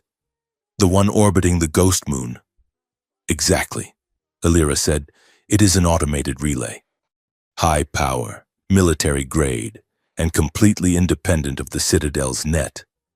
A siren blared close by. The heavy doors of the war room shuddered as someone tried to override the lock. They found us, Kai said. Run, Alira shouted. The hangar bay was chaos. Security skiffs were launching, sweeping the hull for the fugitives. Kai and Alira sprinted toward the far end of the bay, where the decommissioned vessels were stored. There. Kai pointed. It was a Thalassari courier shuttle, vintage model. It looked like a silver beetle that had seen better days. Can you fly that? Alira asked as they ducked under a fuel line. It has wings and an engine, Kai said. I can fly it. They scrambled up the ramp just as a squad of Praetorians burst into the bay. Plasma bolts sizzled through the air, scorching the hull. Get in, Kai yelled, shoving Alira into the cockpit. He jumped into the pilot's seat, his fingers flying over the unfamiliar controls. The interface was in archaic Thalassari. Ignition. Ignition. Come on, you bucket of bolts. Kai slammed a glowing lever. The engines coughed, then roared to life with a bone-shaking vibration. The shuttle lurched upward, tearing the refueling hoses loose. Kai slammed the throttle forward. The shuttle shot out of the magnetic field, blasting through the hangar doors before they could fully close. They were out, but they were not alone. 3 interceptors peeled off from the Citadel patrol. their engines burning blue-white as they gave chase. "Hold on!" Kai yelled. The chase that followed was a blur of G-force and terror. The interceptors were faster, sleeker, and armed with seeking missiles. Kai had nothing but a rusty engine and 10 years of flying garbage trucks through asteroid belts. He dove the shuttle toward the debris ring of the ghost moon, a graveyard of ships from the last war. "Missile lock," Illyra warned, reading the sensors. 6 o'clock. Kai yanked the stick hard to the left, putting the shuttle into a corkscrew spin. He wove through the floating hulk of a destroyed frigate, using its metallic carcass as a shield. The missile slammed into the frigate, blossoming into silent fire. "Go through the engine block," Illyra directed, pointing at a gap in the debris. "It is tight, but they cannot follow." "Are you crazy?" Kai shouted, already banking toward it. "Trust me." Kai threaded the needle. The shuttle scraped sparks against the jagged metal of the ruined engine block, shaking violently. They burst out the other side, diving into the gravity well of the moon. The interceptors, unable to make the turn, pulled up. "We lost them," Kai breathed, wrestling the controls. "But we took damage. The starboard stabilizer is gone." "We are going to crash?" Illyra asked, her voice calm. "We are going to have a very aggressive landing," Kai corrected. The gray surface of the moon rushed up to meet them. Ash plains, craters, and the twisted skeletons of war machines stretched out in every direction. "Brace for impact!" The shuttle hit the ash plain, bounced once, sheared off a wing, and skidded for 300 meters before slamming into a dune of gray dust. Silence returned. Kai groaned, unbuckling his harness. He looked over at Illyra. She was shaken, clutching her arm, but she nodded. "I am alive," she whispered. They blew the hatch and stumbled out into the thin atmosphere. The air was breathable but cold, biting deep into their lungs. The sky was a bruised purple, and the citadel hung above them like a distant, judging eye. "The shuttle is dead," Kai said, checking the smoking engines. "We have to walk. The listening station's ground uplink is on the ridge." They walked for hours. The landscape was a nightmare of the past. They passed the rusted hulks of human tanks and the shattered remains of Thalassari walkers. Bones, bleached white by the cosmic radiation, lay half-buried in the ash. Kai stopped by a battered helmet with a human coalition insignia. He stared at it for a long moment. "I fought here," he said quietly, 12 years ago. We called it the Grinder." Illyra stopped beside him when she reached out and took his hand. Her touch was an anchor in the ghost town. "I am sorry," she said. Kai looked at her. He squeezed her hand. "We have to keep moving." Night fell over the moon, bringing a cold that cut through their suits. The wind howled through the wreckage, sounding like the voices of the dead. "We need shelter," Kai said, shivering. They found a downed cruiser, a massive Thalassari warship that had crashed nose first into a crater. They pried open a service hatch and crawled inside, finding a small crew compartment that was relatively intact. It was dark, lit only by the faint glow of Illyra's datapad. It was freezing. Kai found a locker with emergency thermal blankets. He wrapped one around Illyra, then pulled another around himself. "It is not enough," Illyra said, her teeth chattering. "The ambient temperature is dropping to -40. Kai looked at her. He hesitated. "We need to share body heat," he said. "It is survival protocol." Illyra looked at him. There was no hesitation in her eyes this time. "Come here," she said. They huddled together in the corner of the dark compartment, wrapped in the crinkling silver foil. Kai pulled her against his chest, wrapping his legs around hers. Illyra buried her face in his neck. They lay there for a long time, shivering, until their combined warmth created a small pocket of survival against the cold. The physical intimacy was overwhelming. There was no adrenaline now to distract them, just the feel of her breathing, the softness of her hair against his chin, the weight of her body pressed against his. "You asked me once why I stepped forward," Kai whispered into the dark. Elira shifted, looking up at him. "Why did you?" "Because I was tired of being afraid," Kai said. "I was tired of letting other people decide who enemies were." He brushed a strand of hair from her face. His hand lingered on her cheek. "And because when I saw you standing there, you looked like the loneliest person in the universe. And I knew exactly how that felt." Elira's eyes filled with tears. She reached up, her fingers threading through his rough hair. "I was," she whispered, "until you." She leaned up and kissed him. It was soft, slow, and devastatingly sweet. It was a kiss that promised everything, not as a prince and princess, but as Kai and Elira. When they pulled back, Elira rested her head on his chest. "If we survive this," she murmured, her voice heavy with sleep, "I am going to abolish those stupid robes, and I am going to learn how to fix a gravity drive." "I will teach you," Kai promised. He held her as she drifted off to sleep, listening to the wind howl outside. For the first time in his life, he didn't feel like a soldier. He felt like a guardian, high on the ridge above the crater. A figure lay prone in the ash. The assassin looked through the scope of a long-range thermal rifle. The crosshairs settled on the faint heat signature radiating from the downed cruiser. "Target confirmed," the assassin whispered into a comms unit. "They are in the wreckage of the Valiant. Copy that." Tharion's voice crackled back, distorted by distance. "Do not engage yet. We are sending a strike team. We want to make sure the evidence dies with them." The assassin lowered the rifle and waited in the cold dark. Dawn on the ghost moon was not a sunrise. It was a bruising of the sky, a shift from charcoal black to the color of a healing hematoma. Kai and Elira crested the ridge, their breath pluming in the thin, freezing air. Before them stood the array. It was a colossal spine of durasteel, anchored into the lunar crust and rising upward until it disappeared into the orbital haze. The listening station. It was a relic of the old wars, a silent sentinel that had once monitored the communication frequencies of half the sector. It looked dead. Cables thick as starships hung loose from the superstructure, swaying in the low-gravity winds.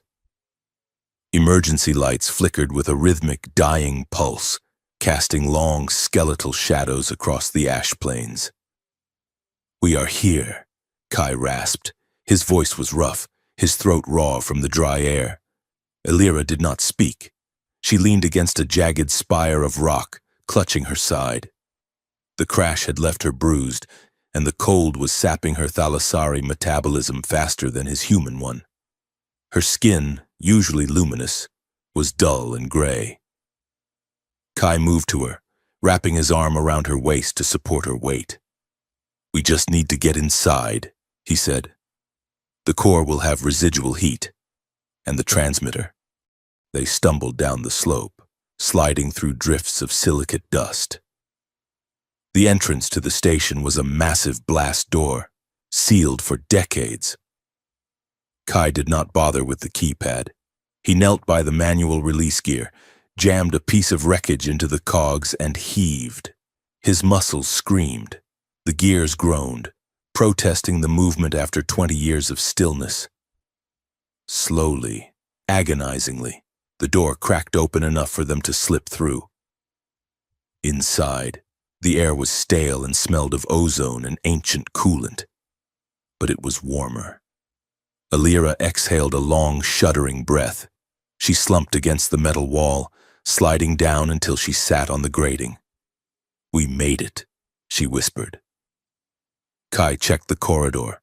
It was dark, lit only by the intermittent strobe of emergency strips. We are not done yet, Kai said, offering her a hand. The control center is at the top of the spire. That is where the logs are. The climb was a nightmare. The turbolifts were dead, forcing them to use the maintenance ladders that ran up the spine of the station. They climbed for what felt like hours, ascending level by level, passing empty barracks and silent armories. With every rung, the weight of their situation pressed down on them. They were two fugitives on a dead moon, hunting for ghosts. Kai stopped on a landing to let Alira rest. She was trembling. He knelt beside her, rubbing warmth into her hands. Hey, stay with me. Alira looked at him. Her violet eyes were wide, dilated in the dim light. Do you think my mother knows? She asked suddenly. Kai paused. About the conspiracy? About me? Alira said. Her voice was small. Do you think she knows they target me? Or does she just not look close enough to see? Kai squeezed her hands. She is a queen. Alira. Queens are taught to look at the big picture. Sometimes they miss the people standing right in front of them. But that does not mean she does not care. Alira laughed, a brittle sound. You are defending her, the woman who locked you in a cell. I am defending the mother, Kai said, not the queen. They reached the control center an hour later. It was a circular room lined with banks of dust-covered consoles. The viewports looked out over the curve of the moon and the distant swirling storms of the gas giant Typhon. Alira moved to the central terminal. Her fingers danced over the haptic interface. Power is at 4%, she murmured, just enough to access the archive core. The screen flickered to life, casting a green glow over her face. Lines of code scrolled past, a waterfall of data from the last 5 years. Kai stood guard at the door, watching the corridor. He held a rusted pry bar he had scavenged, a poor substitute for a rifle. Here, Alira said. Her voice went cold. Kai turned. She had pulled up a series of encrypted communication logs. She ran a decryption algorithm, her royal override code slicing through the security like a knife. The files opened. Voice logs, Alira said, dated 3 years ago. She pressed play. The voice that filled the room was unmistakable. It was smooth, cultured, and arrogant. Lord Tharian, the human delegation is proving stubborn. They require a catalyst. A second voice answered. It was rougher, deep and gravelly. Admiral Vance, a catalyst is expensive. Tharian, my ships are monitored. Not a ship. Tharian's voice replied, a target. The princess is scheduled to visit the mining colony on Vestra Prime next week. If a human shuttle were to suffer a malfunction, if it were to crash into her viewing platform, the outrage would secure your budget for a decade. Kai felt the blood drain from his face. On the screen, Alira stood frozen. She is the heir, Vance's voice argued. That is risky. She is a symbol, Tharian corrected. Symbols are most useful when they are broken. Her death will serve the Empire better than her life ever could. She is too difficult, too independent. We need a martyr, not a ruler. The log ended. The silence that followed was louder than the wind outside. Alira stared at the screen. She was shaking. It was not a tremble of cold anymore. It was a vibration that seemed to come from the core of her bones. They tried to kill me, she whispered, not because I was an enemy, but because I was inconvenient. She turned to Kai. Tears were streaming down her face, but her expression was one of pure, unadulterated rage. I was just a prop to them, she said, her voice rising, a doll to be dressed up or smashed whenever it suited their politics. My entire life, every lesson, every test, every moment of isolation, It was all just preparing me to be a sacrifice. She slammed her fist into the console. The metal buckled. "I hate them," she screamed. The psychic force of her shout slammed into Kai like a physical wave, knocking the breath out of him. "I hate them all." Kai dropped the pry bar. He crossed the room in 2 strides. He grabbed her shoulders. "Elira, don't!" she cried, trying to pull away. "I am nothing. I am just a dead girl walking."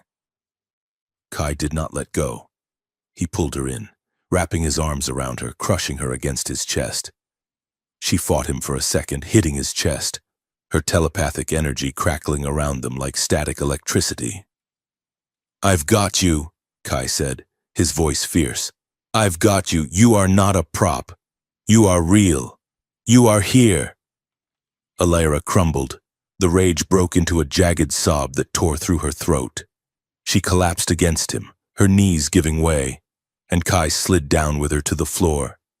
He held her while she wept. He held her while she shook with the grief of a lifetime of betrayal. He pressed his face into her hair, whispering meaningless comforts, promising her that he saw her, that she mattered, that she was alive. It was an embrace born of desperation, in that cold, dead room, surrounded by the ghosts of a war that never really ended. They clung to each other as the only true things in the universe. The intimacy was absolute. It was not just bodies pressed together, it was 2 souls bleeding into one another, sharing the weight of the horror so it wouldn't crush them individually. "I am going to burn him," Elira whispered into Kai's chest, her voice deadly quiet. "I am going to burn Tharian down." "We will," Kai said. "We will burn it all down with the truth." He helped her stand. He wiped the tears from her face with his thumbs. "Send it," Kai said. "Send it to the Queen. Send it to the Coalition Press Corps. Send it to everyone." Elira nodded. She turned back to the console. She keyed in the command to broadcast the files on a wide-band frequency. Transmitting. The screen flashed. "Time to completion. 10 minutes. "We have to hold the signal," Elira said. "The dish needs to align." A proximity alarm blared. Kai spun around. On the tactical display, 5 red dots were moving rapidly up the station's spine. "They are here," Kai said. The comms channel crackled. A hologram flickered to life in the center of the room.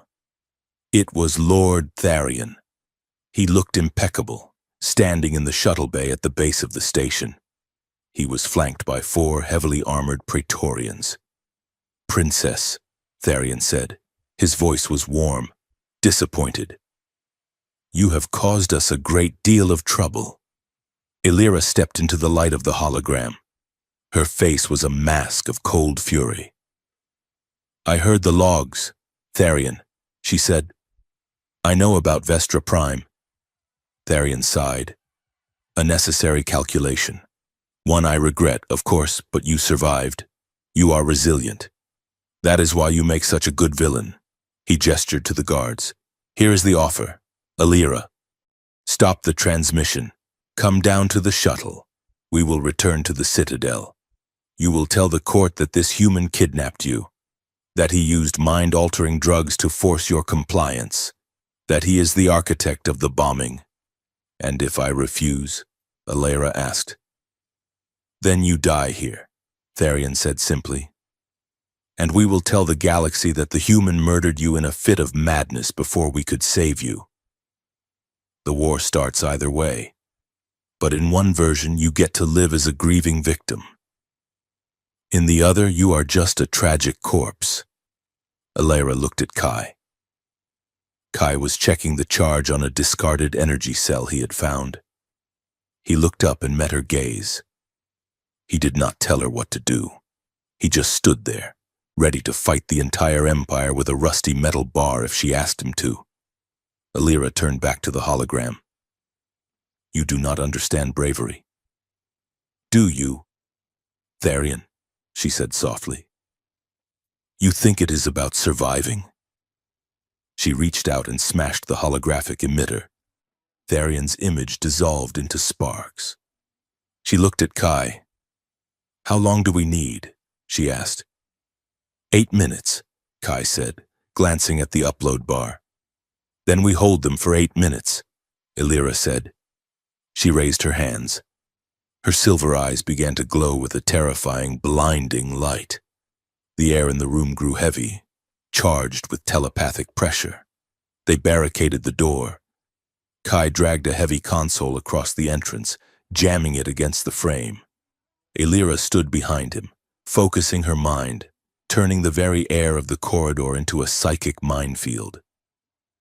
The first blow came seconds later. Plasma fire chewed through the door. Sparks showered the room. The heavy metal groaned and bent inward. Kai took cover behind the console, hurling a piece of debris at the first guard who tried to squeeze through the gap. The guard flinched, and Kai lunged, jamming the pry bar into the servo joint of the armor. The guard roared, backhanding Kai across the room. Kai hit the wall hard. He tasted blood. He scrambled up, grabbing a heavy fire extinguisher. "Illyra!" Illyra thrust her hand forward. A wave of kinetic force slammed into the guard, throwing him backward into his squad mates. They surged forward. These were elite killers, trained to resist telepathy. They pushed through Illyra's mental barriers, firing suppression rounds. Kai fought like a man possessed. He was not a warrior of grace. He was a brawler. He used the environment, steam pipes, loose grating, the darkness. He tackled a guard, driving him into a live electrical panel. But there were too many of them. A plasma bolt caught Kai in the shoulder. He screamed, spinning around and falling to his knees. A Praetorian loomed over him, raising a shock spear for the killing blow. "No!" Illyra shrieked. She did not use a push this time. She did not use a shield. She reached into the guard's mind. She grabbed the electrical impulses firing in his brain, the signals that told his heart to beat and his lungs to expand. And she squeezed. The guard froze. He made a horrible gurgling sound. His armor locked up as his nervous system went into chaotic overdrive. He convulsed violently, foam spilling from his lips, and then collapsed, dead before he hit the floor. The other guards stumbled back, clutching their heads as the psychic backlash hit them. Kai looked up. He saw Illyra. She was standing with her hand outstretched, her face pale as death. She looked at the dead guard, then at her own hand. She looked horrified. She had never killed before, not like that. Not with a thought. "Illyra," Kai groaned, staggering to his feet. He grabbed her arm. She flinched, looking at him with wild, panicked eyes. I stopped him. She stammered. I turned him off." "Hey," Kai said, forcing her to look at him. He gripped her face with his bloodied hands. "You saved me. Do you hear me? You saved me." The console beeped. Transmission complete. The station shuddered. A deep, ominous boom echoed through the spine. "Sabotage," Kai said. "Tharion rigged the supports. He is bringing the whole station down." "We have to go," Illyra said, her voice hollow. "The escape pods," Kai said. "Level 4. They ran." The station was tilting now. Gravity failing. They practically flew down the corridor, dodging falling debris. The remaining guards had retreated, unwilling to die in the collapse. They reached the pod bay. Only one pod remained operational. It was a small, cramped cylinder designed for emergency evacuation of a single technician. "Get in," Kai ordered, shoving her through the hatch. He squeezed in after her. It was tight. There were no seats, just a padded acceleration couch. Kai hot-wired the launch sequence, bypassing the safety checks. The clamps released. The pod shot away from the station just as the main strut failed. Through the rear viewport, they watched the listening station buckle and twist, falling in slow motion toward the gray surface of the moon below. A silent cloud of dust erupted as it impacted, They were in free fall. The pod's thrusters fired, orienting them toward the distant blue and violet sphere of the capital world. The G-force slammed them into the couch. Kai wrapped his arms around Alira, pulling her head into his chest. She curled into him, her legs tangled with his. The space was so small they could not move. "We are going to re-entry," Kai gritted out as the pod began to shake. "It is going to get hot." Alira buried her face in his neck. She was still trembling from the psychic kill. "I felt him die," she whispered. "Kai, I felt his light go out. It was him or us," Kai said, holding her tighter. "You chose us." The pod hit the atmosphere of Typhon. The viewport turned into a sheet of roaring orange fire. The turbulence was violent, shaking the pod like a rattle. "If we burn up," Alira shouted over the roar, "I want you to know—" "Know what?" Kai yelled back. "That I do not care about the throne. I do not care about the prophecy. I just wanted this.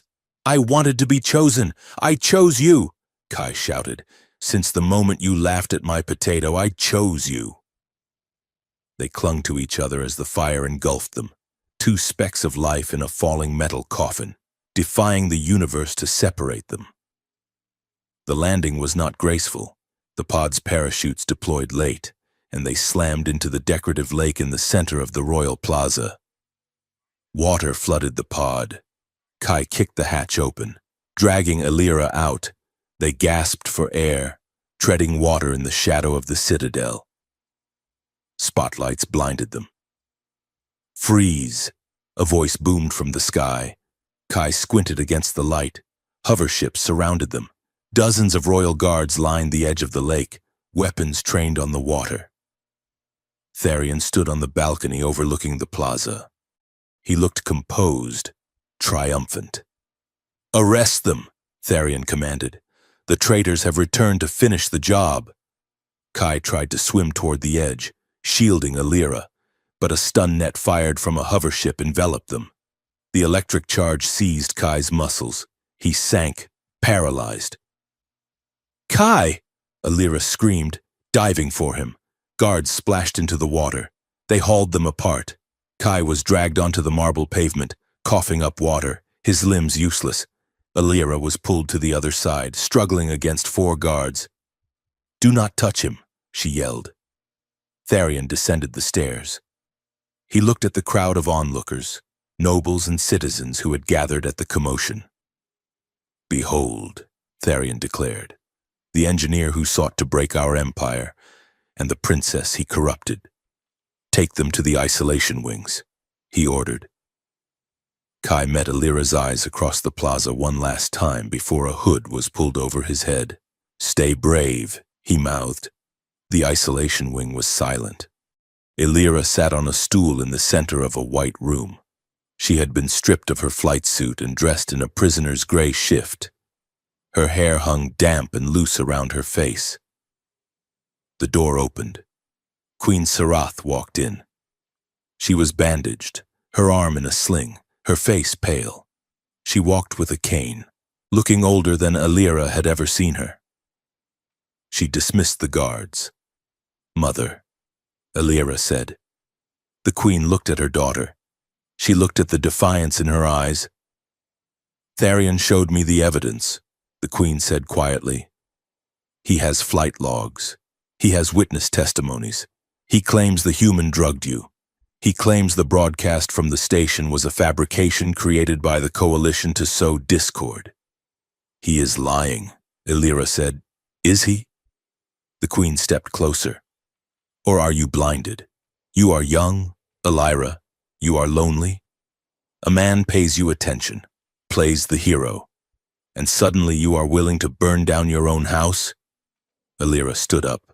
The stool clattered to the floor. "Do not patronize me," she said. Her voice was steady. "I am not a child, and I am not lonely. Not anymore." She took a step toward her mother. "You ask if I am blinded? I have never seen clearer. I saw the logs. Mother." I heard Tharian order my death 5 years ago. I heard him laugh about it. The Queen flinched. The transmission, we received it. But Tharian says it is a deep fake. And you believe him? Alira asked. You believe the man who craves power over the daughter who has served you faithfully for 20 years. She pointed at the door. Kai Mercer is not a spy. He is a mechanic. He fixes things. He saw a broken treaty and he tried to fix it. He saw a broken princess and he tried to fix her, not by changing her, but by standing beside her. Alira's voice cracked with emotion. He gave me a choice. Mother, when everyone else, including you, treated me like a piece of meat to be traded for a ceasefire, he gave me a choice. He told me I could walk away. That is respect. That is bravery. Bravery? The Queen scoffed, though her eyes were uncertain. Bravery is duty. Bravery is doing what is required for the state. No, Alira said, that is just obedience. Bravery is looking at the tradition that says we must hate each other and saying no. Bravery is loving the thing you are taught to fear. She looked her mother in the eye. If you kill him, you kill the only brave thing in this entire empire, and you will lose me. Forever. The Queen stared at her daughter. She saw the steel in Alira's spine. She saw the woman who had replaced the girl. She turned and walked to the door. She paused with her hand on the sensor. The tribunal begins at noon. The Queen said, prepare yourself. In the lower levels, the cell was dark. The door hissed open. Admiral Vance walked in. He was in his dress uniform, medals gleaming on his chest. He looked at Kai, who was chained to a chair in the center of the room. You look terrible, son, Vance said. Kai spat blood onto the floor. I have had better days. Vance pulled up a chair and sat down. Let us cut to the chase. Mercer, you are in a bad spot. The aliens are going to execute you. They are going to make a spectacle of it. He leaned in. But I can get you out. Kai raised an eyebrow. Oh? We have a deal on the table, Vance said. You go out there tomorrow. You tell the tribunal that the princess is unstable, that she used her alien mind tricks to force you to help her, that she hates the Alliance and wants war. Vance smiled. You claim you were a victim. We extract you. You come home a hero, the man who survived the spider's web. We will give you a medal, a pension, and a quiet house on Earth. And Alira? Kai asked. She gets locked away in a sanatorium. Vance shrugged. The Queen remains in power but weakened. The Alliance dissolves. We get our budget. Everyone wins. Kai looked at the Admiral. He looked at the medals that stood for honor and courage. You know, Kai said softly, when I joined up, I thought men like you were the good guys. We are the survivors, Vance said. Kai laughed. It was a dry, rasping sound. No, you are just cowards with bigger guns. Vance's face hardened. Do not be a martyr. Mercer, she is an alien. She is not one of us. She is more human than you are, Kai said. He leaned forward as far as the chains allowed. I will not lie for you. I will not betray her. So you can take your pension and shove it out the airlock. Vance stood up. He smoothed his uniform. A pity, he said coldly. I tried to save you. Now you can die with her. He walked out. The morning sun rose over the citadel. The announcement went out across every frequency. The great amphitheater was being prepared. Queen Saratha stood on her balcony. She held a datapad in her hand. On the screen was the raw file of the transmission Alira had sent. She had her own technicians analyze it all night. Authenticity, 99.9% confirmed. The Queen looked out at the city. She looked at the fleet gathering in orbit, human ships and Thalassari ships. Guns trained on each other. waiting for the signal to fire. She tapped her comms badge. "Initiate the joint tribunal," she ordered, "and bring the prisoners." In the shadows of the war room, Tharian and Vance met one last time. "The Queen is wavering," Tharian said. "I can sense it." "Then we go to Plan B," Vance said. Tharian nodded. "The neural override. We turn the mob into a weapon. If we cannot convict them, we will have the crowd tear them apart. Checkmate." The amphitheater of judgment was not built for mercy. It was a bowl of obsidian and acoustically perfect glass, carved into the highest peak of the capital city, designed so that the wind from the gas giant below would carry the sentences of the condemned out to the stars. Today, the wind was silent, blocked by a shimmering dome of containment energy. Kai Mercer stood on a raised platform in the center of the arena.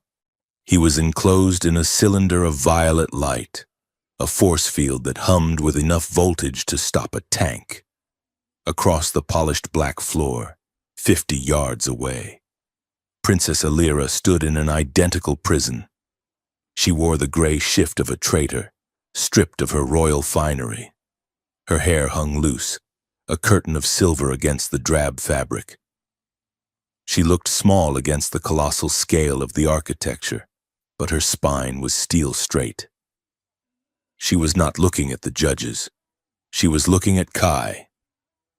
Surrounding them were the physical attendees, thousands of high-born Thalassari nobles and human coalition delegates, separated by invisible barriers and armed guards. But the true audience was above them. The entire dome of the amphitheater was a mosaic of holographic feeds. Billions of faces from two civilizations looked down. A silent, judging constellation. Kai tested the barrier with his mind, not his hand. It was a standard high-frequency containment loop. He could see the emitter nodes buried in the floor plates. He noted the slight flicker in the south quadrant, a power fluctuation likely caused by the hasty setup. The maintenance engineer in him was taking notes. The prisoner in him was terrified. The sound of a gong resonated through the floor, vibrating in Kai's teeth. Lord Tharian stepped onto the central dais. He wore robes of midnight blue, the color of mourning and justice. He looked every inch the grieving statesman, forced to do a terrible duty. Citizens of the Empire, allies of the coalition. Tharian's voice boomed, amplified to reach the orbit. "We gather today not in celebration, but in tragedy. We sought peace. We opened our gates to a stranger, and in return, we were given poison." He gestured to the air. A massive hologram materialized in the center of the arena. It was footage from the security cameras of the royal glider. It showed Kai and Alira in the cockpit, but the audio was wrong. The dialogue had been spliced, the context twisted. "I have the codes," Kai's voice said on the recording, a clip taken from a maintenance request he had made weeks ago. "I can bring it down." Then, the footage shifted to the listening station. It showed Alira, but her eyes were glazed, her movements jerky. A voiceover, Tharian's own medical experts, explained that she was under the influence of a potent human neurotoxin, rendering her susceptible to suggestion. "See how she hesitates," Tharian narrated, his voice dripping with false pity. "She is a puppet, a victim of a human infiltrator sent to assassinate her mother and seize the throne for the coalition hardliners." The crowd in the amphitheater roared. The sound was ugly, a mix of betrayal and xenophobic validation. The humans looked at the Thalassari with suspicion. The Thalassari looked at the humans with hate. The peace treaty was dissolving in real time. Admiral Vance stood up from the human delegation box. He looked grim. "The coalition disavows this man," Vance announced. "Kai Mercer is a rogue element, a traitor to his own species. We demand he be handed over for immediate execution." Kai watched the performance. It was masterful. They had taken the truth, Two people trying to save each other and turned it into a story that confirmed every prejudice the galaxy held. The queen sat on her throne, high above the dais. She was unreadable. Her face was pale, her hand gripping the armrest until her knuckles were white. She looked at Alira, searching for the monster Tharion described. Prisoner Mercer, the High Justicar intoned. You have heard the charges. Do you have words before sentence is passed? The force field around Kai hummed, lowering its opacity to allow him to speak. Kai looked at the Admiral. He looked at Tharion. Then he looked up at the holographic sky, into the eyes of the billions watching. He did not stand like a prince. He stood like a man who had spent 10 years fixing engines in zero gravity. He rubbed his wrists where the manacles had been. I am not a diplomat, Kai said. His voice was raspy, unpolished. I do not know how to make fancy speeches. I just know how to fix things that are broken. He walked to the edge of the barrier. The Admiral says I am a traitor because I do not want to fight anymore. He is right. I am tired. Kai looked directly at a cluster of human soldiers in the stands. I fought on the moon of Tyros. I dug graves in the silicate mud for boys who were 18 years old. I held my best friend while he bled out because a politician 3 sectors away decided a patch of dirt was worth more than his life. The arena went quiet. The raw, unadulterated exhaustion in his voice cut through the theatricality of the trial. You call this glory, Kai said, gesturing to the banners. You call it honor, I call it a waste. I stepped forward to marry the princess not because I wanted a throne, but because I wanted to stop digging graves. He turned to look at Alira, and what I found was not a puppet. I found the only person in this entire galaxy brave enough to tell the truth. If loving her makes me a traitor, then I am guilty. But I would rather be a traitor to your war than a hero to your graveyard. He stopped. He didn't shout. He didn't beg. He just let the words hang there. Simple and devastating. Tharion stepped forward quickly, sensing the shift in the crowd's mood. Sentimental lies, Tharion shouted. He seeks to manipulate you with emotion. Princess Alira, the Justicar called out, speak. The field around Alira shimmered. She did not speak. She closed her eyes. Above her head, the air began to warp. The psychic amplifiers built into the arena, meant to broadcast the Queen's decrees, suddenly screamed with feedback. Alira seized control of them, not with codes but with sheer brute force will. She did not project a speech. She projected a memory, the listening station, the cold room, the authentic logs. The audio did not come from speakers. It bloomed inside the minds of everyone in the amphitheater. It was invasive, undeniable, and absolute. Symbols are most useful when they are broken. Tharion's voice echoed in a million brains. Her death will serve the Empire better than her life. We need a martyr, not a ruler. The crowd gasped as one organism. They felt the cold malice in Tharion's voice. They felt the Admiral's calculated greed. It was not just evidence, it was a psychic imprint of the truth. Tharion reeled back as if struck. The Admiral turned pale. Lies! Tharion screamed, his composure shattering. She is attacking your minds. Sorcery! But the crowd was not listening to him anymore, they were looking at him. The Thalassari nobles were rising from their seats, their bioluminescent armor flaring red with anger. The human delegates were shouting at Vance. The illusion was broken. Tharion looked at Vance. A silent signal passed between them. The desperate look of men who had played their final card and lost. Execute Order 0, Tharion commanded into his wrist link.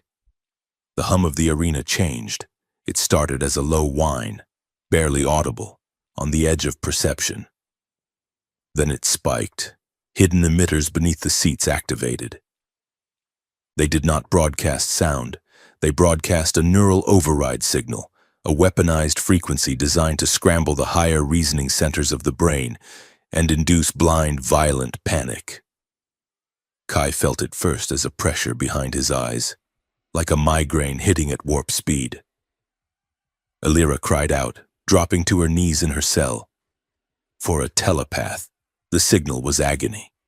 It was like a serrated knife scraping against her consciousness. In the stands, the chaos began instantly. The eyes of the guards glazed over, turning a milky blank white. The nobles began to scream, clawing at their own faces or turning on their neighbors with animalistic fury. The crowd dissolved into a riot of mindless violence. It's a purge, Kai realized, fighting the nausea. He wants to wipe the board. He looked at his containment field. The power grid was fluctuating wildly as the neural emitters drew massive amounts of energy. The flicker in the south quadrant he had noticed earlier. It was pulsing now, a half-second gap in the integrity of the shield. Kai did not think. He moved. He waited for the pulse. 1, 2, now. He threw himself at the barrier. His shoulder hit the energy field just as it cycled down. It burned, a searing jolt of electricity that threw him across the polished floor. But he was out. He tumbled, smelling scorched fabric and ozone, and scrambled to his feet. "Mercer!" Vance shouted from the command box. "Kill him!" 3 mind-controlled guards charged at Kai, their movements jerky and unnatural. Kai slid under the first swing of a shock baton, kicking the guard in the knee. He didn't stay to fight. He sprinted toward the maintenance panel on the far wall, the access point for the central control hub. He reached the wall, ripping the cover plate off with adrenaline-fueled strength. He began to hotwire the door, his fingers flying over the crystals. "Kai." The voice was in his head. It was faint, swimming through the static of the neural weapon. "I cannot. Hold it." Kai looked back. Illyra was on the floor of her cell, the field around her flickering. She was clutching her head, blood trickling from her nose. Tharion was walking toward her, a jagged shard of glass in his hand, moving with the calm detachment of the only man in the room shielded from the signal. "Hold on." Kai projected the thought with everything he had. "Just hold on." He crossed the wires. The door to the control corridor hissed open. Kai ran. He ran through the labyrinthine tunnels of the amphitheater's underbelly. He had to reach the central hub. He had to kill the signal. A shadow stepped out from a service alcove. Admiral Vance blocked the path. He held a combat knife, and unlike the guards, his eyes were clear. He wore a dampener stud behind his ear. "You are a persistent cockroach," Vance spat. Kai stopped, breathing hard. The pain in his head was a rhythmic thumping. "Get out of my way, Vance. You threw away everything," Vance said, circling him. "You could have been rich. You could have been a hero." "I would rather be a human being," Kai said. Vance lunged. The Admiral was older, but he was trained in special forces, and he fought dirty. He feinted high and slashed low. The knife scored a line of fire across Kai's thigh. Kai gritted his teeth, ignoring the pain. He dodged the next swipe and slammed his shoulder into Vance's chest, driving him into the wall. They grappled. It was ugly, brutal, close-quarters combat. Knees, elbows, headbutts. They crashed into a pipe, bursting a steam valve. "You are fighting for an alien," Vance shouted, trying to drive the knife into Kai's neck. "She does not care about you. She is a species of monsters." Kai caught Vance's wrist. He strained against the Admiral's strength, his muscles trembling. "She is not the monster here," Kai growled. He twisted Vance's arm, using the leverage of the wall. "Bone snapped," Vance shouted, dropping the knife. Kai swept his legs, bringing the Admiral down hard on the metal grating. Kai didn't kill him. He punched him once, a solid right hook that knocked the Admiral unconscious. Kai stood up, wiping blood from his mouth. He limped toward the control hub door. I am coming. Illyra. In the arena. The air was thick with psychic static. Illyra forced herself to her knees. The pain was blinding. The neural signal was trying to rewrite her mind, trying to turn her into a drooling, violent husk. Tharion stood outside her barrier. He typed a code into his wrist pad, and the violet field around her dissolved. He stepped onto the platform. The shard of glass in his hand caught the light. A tragic end. Tharion shouted over the roar of the rioting crowd. The princess, driven mad by the human's betrayal, took her own life. He raised the glass. Illyra looked up. Her vision was swimming. But she saw him. And she saw something else. She felt Kai. She felt him fighting in the dark. She felt the pain in his leg. She felt the fierce, burning determination that was driving him toward the switch that would save her. He was not giving up. The memory of the glider washed over her, his warmth in the cold vacuum. The memory of the moon, his arms around her in the wreckage. Love is not a weakness, she realized. It is an anchor. Illyra grabbed the anchor. She pulled herself upright, channeling every ounce of her pain, her fear, and her love into a single point of focus. "Get out of my head," she screamed. She unleashed a wave of telekinetic force. It hit Tharion like a freight train. He was lifted off his feet and hurled backward. He smashed into the dais, the glass shard skittering away. He scrambled up, his eyes wide. "Impossible! The signal! My mind is my own," Illyra declared. Her eyes began to glow, turning the swirling dust of the arena into a vortex of light. Tharion snarled. He raised his hands, summoning his own psychic power, a dark, suffocating shadow. They clashed. It was a duel of wills visible to the naked eye. Illyra's light against Tharion's shadow. The air crackled with lightning. The ground shook. "You are weak," Tharion roared, pushing the shadow closer, trying to snuff out her light.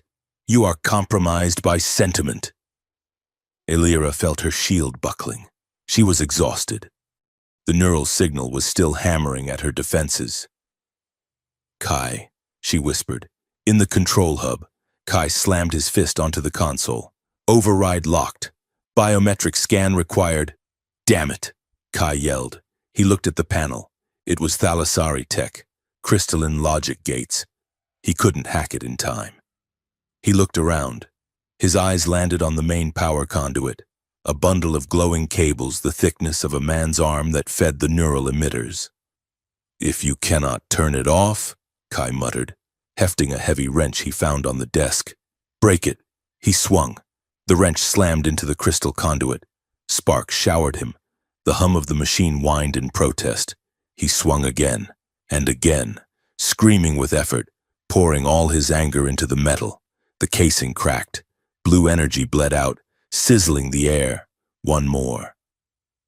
Kai brought the wrench down with a final, crushing blow. The crystal shattered.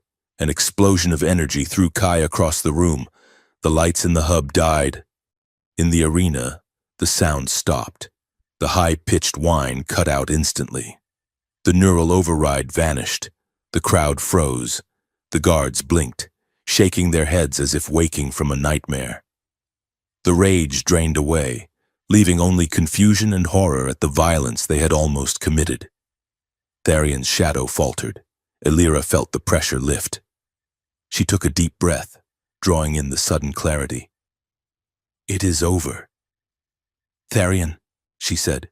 She pushed. Her light surged forward, unimpeded. It slammed into Tharion, stripping away his defenses, laying his mind bare. She did not kill him. She did something worse. She amplified his own thoughts and projected them to the crowd. For 10 seconds, Every person in the amphitheater heard Tharion's internal monologue, his contempt for them, his lust for power, his mockery of the queen. They saw the naked, ugly ambition that drove him. Tharion fell to his knees, clutching his head, screaming as his secrets were ripped out and broadcast to the world. Guards rushed the platform. They did not attack Illyra. They tackled Tharion, dragging him down, binding his hands. Silence fell over the arena. Illyra stood alone on the dais. She swayed, her energy spent. A figure limped out of the maintenance tunnel entrance. Kai. He was bleeding, his jumpsuit torn, his face covered in soot, but he was walking. Illyra let out a breath she felt she had been holding for her entire life. The queen stood up. She descended from the high throne. She walked slowly, leaning on her cane, down the long stairs to the arena floor. The crowd parted for her. She walked past the guards holding Tharion. She did not even look at him. She walked past the human delegation, who were busy restraining the waking Admiral Vance. She stopped in front of the dais. She looked at Kai, battered and bleeding. Then she looked at Illyra. The queen's face was unreadable, the silence stretched, heavy and terrifying. Then, Queen Saratha Vera, ruler of the Thalassari Empire, dropped her cane. She bowed. It was not a nod. It was a deep, formal bow of respect, the kind reserved for conquerors and saviors. And she bowed to her daughter. The crowd gasped. The queen straightened. She turned to the amphitheater. "We have been blind," she announced. Her voice was not amplified by machines, but it carried in the silence. "We thought strength was a wall. We thought purity was a shield." She gestured to Kai and Illyra. But walls crumble and shields break. These two, they built a bridge. She looked at Kai. Step forward. Kai Mercer. Kai limped forward, but he stopped beside Illyra. He didn't bow. He just took her hand. The queen smiled. It was a small, tired, genuine smile. "The laws of the luminous line are clear." The queen said, "No alien may marry into the blood." She paused. "So the laws are wrong." A murmur of shock rippled through the stands. "I hereby decree the act of integration," the queen declared. "The ban is lifted, and if my daughter still wishes it, I offer this human the title of consort of the luminous line, not as a servant, but as an equal." The queen looked at Illyra. "The choice is yours, Illyra, as it should have been from the start." Illyra turned to Kai. The billions of eyes watching did not matter. The queen did not matter. She looked at the soot on his face. She looked at the blood on his leg. She looked at the man who had crawled through a maintenance shaft to save her when he could have run. "You look terrible," she whispered, tears spilling from her silver eyes. "You should see the other guy," Kai whispered back, grinning through a split lip. Illyra laughed. It was a wet, broken, beautiful sound. She took his other hand. "I do not want a consort," she said, her voice ringing out for the galaxy to hear. "I want the engineer. I want the man who fixes things." She leaned in. "I want you, Kai." Openly, apologetically, forever. She kissed him. It was not a diplomatic kiss. It was not polite. Illyra grabbed the front of his torn jumpsuit and pulled him down. Kai wrapped his arms around her, lifting her slightly off the ground. It was a kiss of relief, of survival, of defying the odds. And in that moment, the amphitheater erupted, not in riots, but in cheers. Humans and Thalassari, seeing the raw humanity of the moment, roared their approval. It was a sound that shook the foundations of the city, the sound of an era ending and a new one beginning. The celebration lasted deep into the night, but Kai and Illyra were not part of it. They had escaped the banquets and the press conferences. They stood on a private balcony of the royal spire, overlooking the gas giant Typhon. The storm clouds below glowed with soft ambient light. The stars above were clear and bright. Kai leaned against the railing. He had been patched up by the royal medics. His leg was wrapped, and he was wearing a clean tunic, though he had refused the silk, opting for simple linen. Elira stood beside him. She had washed the grime from her hair, but she wore a simple white dress devoid of jewels. "It is quiet," Kai said, looking out at the void. "For now," Elira said. "Tomorrow, the hard work starts, dismantling the conspiracy, rebuilding the treaty, convincing half the galaxy that we are not insane." She shivered slightly. Kai put his arm around her. She leaned into him instantly, resting her head on his shoulder. "I am terrified, Kai," she admitted softly. "Of what? Tharian? He is in a cell." "No," she said. "Of this, of us. I have spent my whole life following a script. I knew my lines. I knew my blocking. Now, the script is gone. I do not know what happens on the next page." Kai looked at her. He looked at the woman who had brought down an empire's prejudices with a single memory. He smiled. "That is the best part, princess," he said. He kissed her forehead. "For once, we get to write our own." Elira looked up at him. She smiled, and it was brighter than the storms below. "Pass me the pen, mechanic," she said, and together they watched the sun rise over a new world. The planet was called Nova Terra, a name chosen by a committee of humans and thalassari who had argued for 3 weeks before settling on something that meant absolutely nothing in either language. It was a frontier world, a ball of red dust and aggressive vegetation on the rim of the Coalition Empire border. It was hot.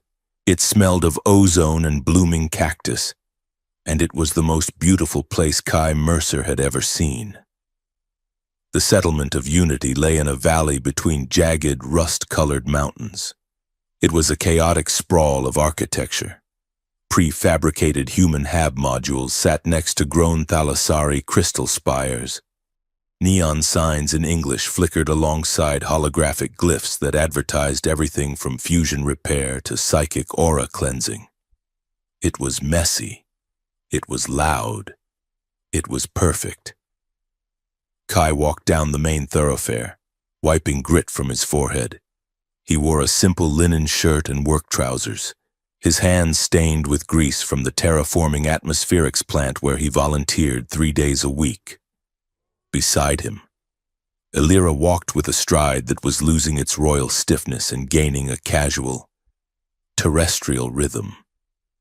She wore a tunic of woven desert fiber, her silver hair tied back in a messy braid that would have given the high priest of the citadel a stroke. They were not prince and consort here. They were just neighbors. A group of children ran past them, a mix of human kids with scraped knees and thalassari younglings with floating gravity belts.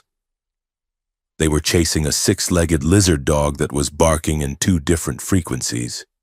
Kai watched them go, a smile tugging at the corner of his mouth. "It is loud," Elira noted, dodging a hover cart piled high with glowing blue melons. "It is alive," Kai corrected. He looked at her. The sun of Nova Terra was setting, casting a golden light that made her violet skin shimmer. She looked less like a statue and more like a woman who was finally breathing real air. "We need groceries," Kai said. "And please, for the love of all the stars, do not buy the Gargantua root again. It took me 3 hours to chop it last time." Elira sniffed, feigning offense. "It is a delicacy. You humans have no palate for texture." They turned into the market district. It was a sensory overload. The smell of frying dough mixed with the sharp electric scent of thalassari spice wine. Kai stopped at a stall run by a massive chitinous alien from the crustacean nebula, a species that had only recently joined the trade alliance. The vendor clicked his mandibles, arranging rows of smoked meats. Kai decided to practice his diplomacy. He had been studying the universal greeting gestures of the outer rim sectors. "Good evening, honored merchant," Kai said. He stepped forward, placed both hands over his heart, and bowed deeply, extending his palms upward in what he thought was the gesture for fair trade and respect. The vendor froze. His eye stalks went rigid. The bustling market around them went silent. The vendor let out a low, rattling chitter. Slowly, with great solemnity, he reached over the counter and placed a massive, serrated claw into Kai's open hands. Kai blinked. He looked at the claw. He looked at the vendor. Kai said. Illyra stepped in. She gripped Kai's shoulder, her nails digging in slightly. Her eyes were flashing with a mixture of suppressed laughter and sharp territorial instinct. "He is taken," Illyra announced to the vendor in fluent click tongue. "The offer is appreciated, but his soul is already bound to the luminous line." The vendor clicked in disappointment and withdrew his claw. He said something that sounded like a squeaky hinge and pointed to a sign above his head. Kai looked at Illyra as she dragged him away toward the vegetable stall. "What just happened?" Kai whispered. "You proposed to him," Illyra said, keeping her face straight. "I what?" That gesture and palms up, head down. "In his culture, it means I surrender my shell to your protection and offer to brood your eggs." Kai stopped walking. He looked back at the large insectoid butcher. "I proposed?" Illyra glared at him, though her lips twitched. "Yes, and he was considering it. He has very nice mandibles. Kai, perhaps you would be happier with him. He probably does not complain about your snoring." "I do not snore," Kai protested, laughing as she pulled him through the crowd. "And I was just trying to be polite." "Next time, just nod," Illyra advised. "Before you accidentally start an interspecies harem." The domestic disaster happened an hour later. Their house was a modest structure on the edge of the settlement, built from local stone and reinforced glass. It had a small kitchen that Kai had retrofitted with human appliances, which Illyra viewed with deep suspicion. "I am going to cook," Illyra had announced. Kai had been wise enough to say nothing, but he had made sure the fire extinguisher was within reach. Illyra stood at the stove, wearing an apron that said "Kiss the Cook," which she had bought ironically but wore religiously. She was attempting to make a human dish, spicy chili, using thalassari ingredients. "It says to add heat," Illyra muttered, consulting a data pad. She reached for a jar of glowing orange powder. It was solar dust, a spice harvested from the flare storms of her home world. "A pinch," Kai warned from the table where he was peeling potatoes. "Illyra, a pinch means a few grains. That stuff burns through hull plating." "I know what I am doing," Illyra said haughtily. "I commanded fleets. I can manage a stew." She dumped a tablespoon of solar dust into the pot. The reaction was instantaneous. The chili did not just boil, it roared. A column of orange steam erupted from the pot, hitting the ceiling with a sound like a thruster engaging. The lid of the pot shot across the room and embedded itself in the drywall. "Get down!" Kai yelled. He tackled her, pulling her behind the kitchen island just as the pot geysered a fountain of spicy, glowing red sauce across the pristine white cabinets. Silence followed, broken only by the drip, drip, drip of sauce falling from the ceiling fan. Kai looked at Illyra. She had a smear of red sauce on her nose. Her silver hair was frazzled. She looked shocked. "A pinch," Kai whispered. Illyra looked at the devastation. She looked at the hole in the wall. She looked at Kai, who was covered in red splatter. "It has a kick?" she suggested weakly. Kai started to laugh. He couldn't help it. He laughed until his ribs ached, sliding down to sit on the floor. Illyra watched him for a second. her dignity warring with the absurdity. And then she broke too. She collapsed beside him, giggling uncontrollably. I nearly blew up the diplomatic mission, she gasped, wiping sauce from her cheek. The Admiral would have been proud, Kai choked out. Assassination by Chile. They sat there on the kitchen floor, surrounded by the ruin of dinner, leaning against each other. The laughter faded into a comfortable, warm silence. Kai reached out and wiped the sauce from her nose with his thumb. His hand lingered on her cheek. "We will order takeout," he said softly. Elira leaned into his touch. "I think that is wise." Later that night, the house was quiet. The neon lights of the settlement below cast a soft, rhythmic glow through the bedroom window. Kai and Elira lay in bed, the sheets tangled around them. The urgency of their early days, the desperate, frantic need to touch each other to prove they were alive, had settled into something deeper, something slower. Kai traced the line of Elira's spine with his fingertips. Her skin was cool to the touch, humming with a faint bioelectric resonance that he had grown to love. She was tracing the scars on his chest, shrapnel from the Moon War, a burn from a plasma vent. "You are a map of violence," she whispered, her fingers resting over his heart. "And you are a map of silence," Kai answered, kissing the top of her head. They talked in the dark, not about politics or treaties or the hydro pumps that needed fixing. They talked about the things that hid in the corners of their minds. Elira spoke of her childhood in the crystal spire. "I was never touched," she confessed, her voice barely audible. The Queen believed that physical contact bred weakness. "I had tutors, I had guards, I had suitors who wanted to own me, but no one ever held my hand just to hold it. Until you." She shifted, pressing her ear against his chest, listening to the steady thump of his human heart. "I am terrified of becoming her. Kai. Sometimes when I get angry, I feel that same coldness. I feel the urge to shut everything out and become stone. I do not want to be a statue." Kai tightened his arm around her. "You are not her," he said firmly. "How do you know?" "Because you are here," Kai said. "You are lying in a messy bed on a dustball planet, smelling like spicy chili and ozone.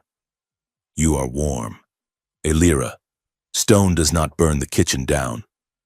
He lifted her chin so she had to look at him. Her eyes were silver pools of vulnerability. "And if you ever start to drift," Kai promised, "if you ever start to freeze up, I will tell you. I will pull you back. I will be your mirror." Elira looked at him. She saw the soldier who had put down his gun, the engineer who was building a life instead of fixing machines. "And I will be yours," she whispered. "When the ghosts of the war get too loud, when you think you do not deserve to be happy, I will remind you that you chose this." They kissed. It was slow, deliberate, and stripped of all pretense. It was a claiming of wholeness. In the darkness of the room, with the galaxy spinning on its axis outside, they were not symbols of integration. They were just two people who had found the one frequency on which they both resonated. The next morning, duty called. They visited the first integrated primary school in the settlement. It was a brightly colored building where human children and Thalassari younglings learned mathematics and history side by side. The classroom went silent as they entered. To these kids, Kai and Elira were practically mythological figures. The human who stepped forward. The princess who broke the sky. They sat in low chairs at the front of the room. Elira's robes, simple blue silk today, pooled around her. Kai looked comfortable in his work clothes, leaning forward with his elbows on his knees. The question started innocently enough. "How fast is the royal yacht? Can you really lift a tank with your mind?" Why do humans have such small ears? Then, a human girl in the front row, missing her 2 front teeth, raised her hand. "Is it weird?" she asked loudly. The teacher looked mortified. "Sarah." "No, let her ask," Alira said, smiling. "Is what weird?" "Sarah?" "Kissing him," the girl said, pointing a chubby finger at Kai. "He is pink and you are purple, and his eyes are brown and yours are silver. Does it feel gross?" The room went dead silent. The adults held their breath. Kai chuckled, rubbing the back of his neck. Alira did not laugh. She slid off her chair and knelt on the floor, bringing herself to the child's eye level. Her movement was fluid, graceful, but entirely approachable. "It does look different, doesn't it?" Alira said softly. She held out her hand. She placed her violet hand next to the girl's pink one. "When I first met him," Alira admitted, "I thought he looked very strange. He had no bioluminescence. He was rough. He felt like heat and dust. And he thought I looked like a ghost made of glass." She looked back at Kai. Her eyes softened. "But then I listened to him, and I realized that the things that made him different were the things that made him beautiful." She turned back to the girl.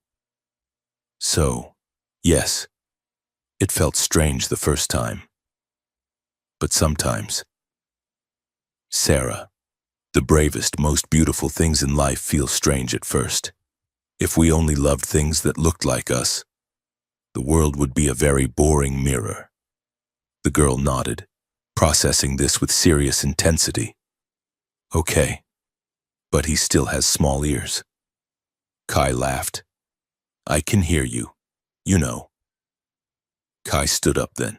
He looked at the rows of faces, eyes of every shape and color. "Courage," Kai said, his voice dropping to that storytelling tone he used with the engineers. "You guys hear a lot about courage. You hear about fighting and winning." He shook his head. "I was a soldier for a long time. I thought courage was about never being scared. I was wrong. Courage is being terrified, shaking in your boots terrified, and choosing to do the right thing anyway." He looked at Alira. "It is choosing to listen when you want to shout. It is choosing to apologize when you want to fight. It is choosing to love someone that everyone tells you to fear. That is the hard stuff. Fighting is easy. Building a friendship, that takes a real hero." The reality of their fight arrived on a data pad later that afternoon. They were walking back from the school when Kai's comms unit buzzed. He read the message, and his face darkened. "What is it?" Alira asked. "Report from the Outer Rim," Kai said. "2 mining systems are refusing to dismantle their weapon factories. They say the peace is a lie. They are arming up." Alira sighed, the weight of the crown she had rejected pressing down on her shoulders. "It never really ends, does it?" she said. "No," Kai said. He took her hand, interlacing their fingers. "It doesn't ending. But that is why we are here. We did not win the war, Alira. We just started the work." They walked on, hand in hand, knowing that there would be no final victory parade. There would only be days like this, solving one problem at a time, proving the peace was possible by living it. A week later, a ship descended from the sky. It was not a warship. It was a royal transport, painted in the white and gold of the throne. But it landed without the escort of fighter wings. Queen Saratha Vera had come to Oakhaven. She met them in the settlement square. She was not wearing her towering battle armor or her telepathic crown. She wore simple robes of heavy silk, and she walked with a cane, the injury from the assassination attempt still slowing her gait. The settlers bowed, nervous. "Rise," the queen commanded. Her voice was softer than Kai remembered. She spent the afternoon touring the settlement. She let human children touch the bioluminescent embroidery of her hem. She ate a stick of fried dough offered by a vendor, chewing it with a perplexed but polite expression. That evening she came to Kai and Elira's small house. She sat in their living room, looking out of place among the mismatched furniture and the pile of data pads on the coffee table. Elira poured tea. It was a human blend. "Mother," Elira said, "you look, well, I look tired," the Queen corrected. She took the cup. Being a reformer is exhausting, and it was much easier to be a tyrant. She looked at Elira. The silence stretched, but it wasn't the hostile silence of the court. It was the heavy silence of things unsaid. "I owe you an apology," the Queen said. Elira froze. "I treated you as an asset," the Queen continued, looking into her tea. "I thought I was protecting the Empire. I thought that if I made you hard, you would survive. I did not realize I was hollowing you out." She looked up, her silver eyes shimmering. "You are happier here, in this dust. With him. I can feel it. Your mind is quiet." "I am," Elira said. The Queen nodded. She reached into her robe and pulled out a small crystalline data chip. "This is a decree of annulment," the Queen said, placing it on the table. "It is pre-signed."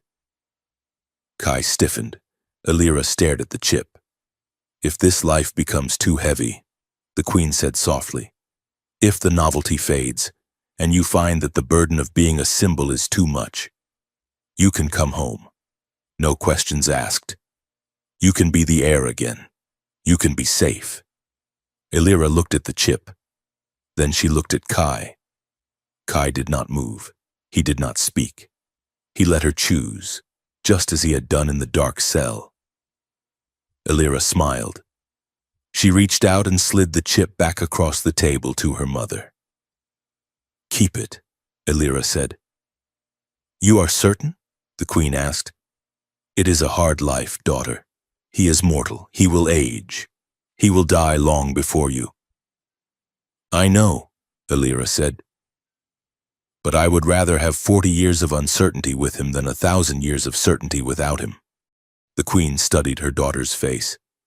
She saw the strength there, not the brittle strength of a crystal, but the resilient strength of a living thing.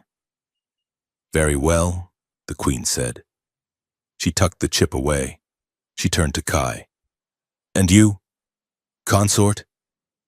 Do you have any complaints?" Kai smiled. "Well, she nearly blew up the kitchen trying to make chili, and she steals the blankets." The Queen blinked. "Chili? It is a human stew," Kai explained. "Do not ask." Dinner was awkward, surreal, and strangely beautiful. They sat at the small kitchen table, the alien queen, the princess, and the mechanic. They ate grilled protein and vegetables. The Queen poked at a piece of broccoli. "It does not glow," she observed. "How do you know it is nutritious?" "We trust it," Kai said, grinning.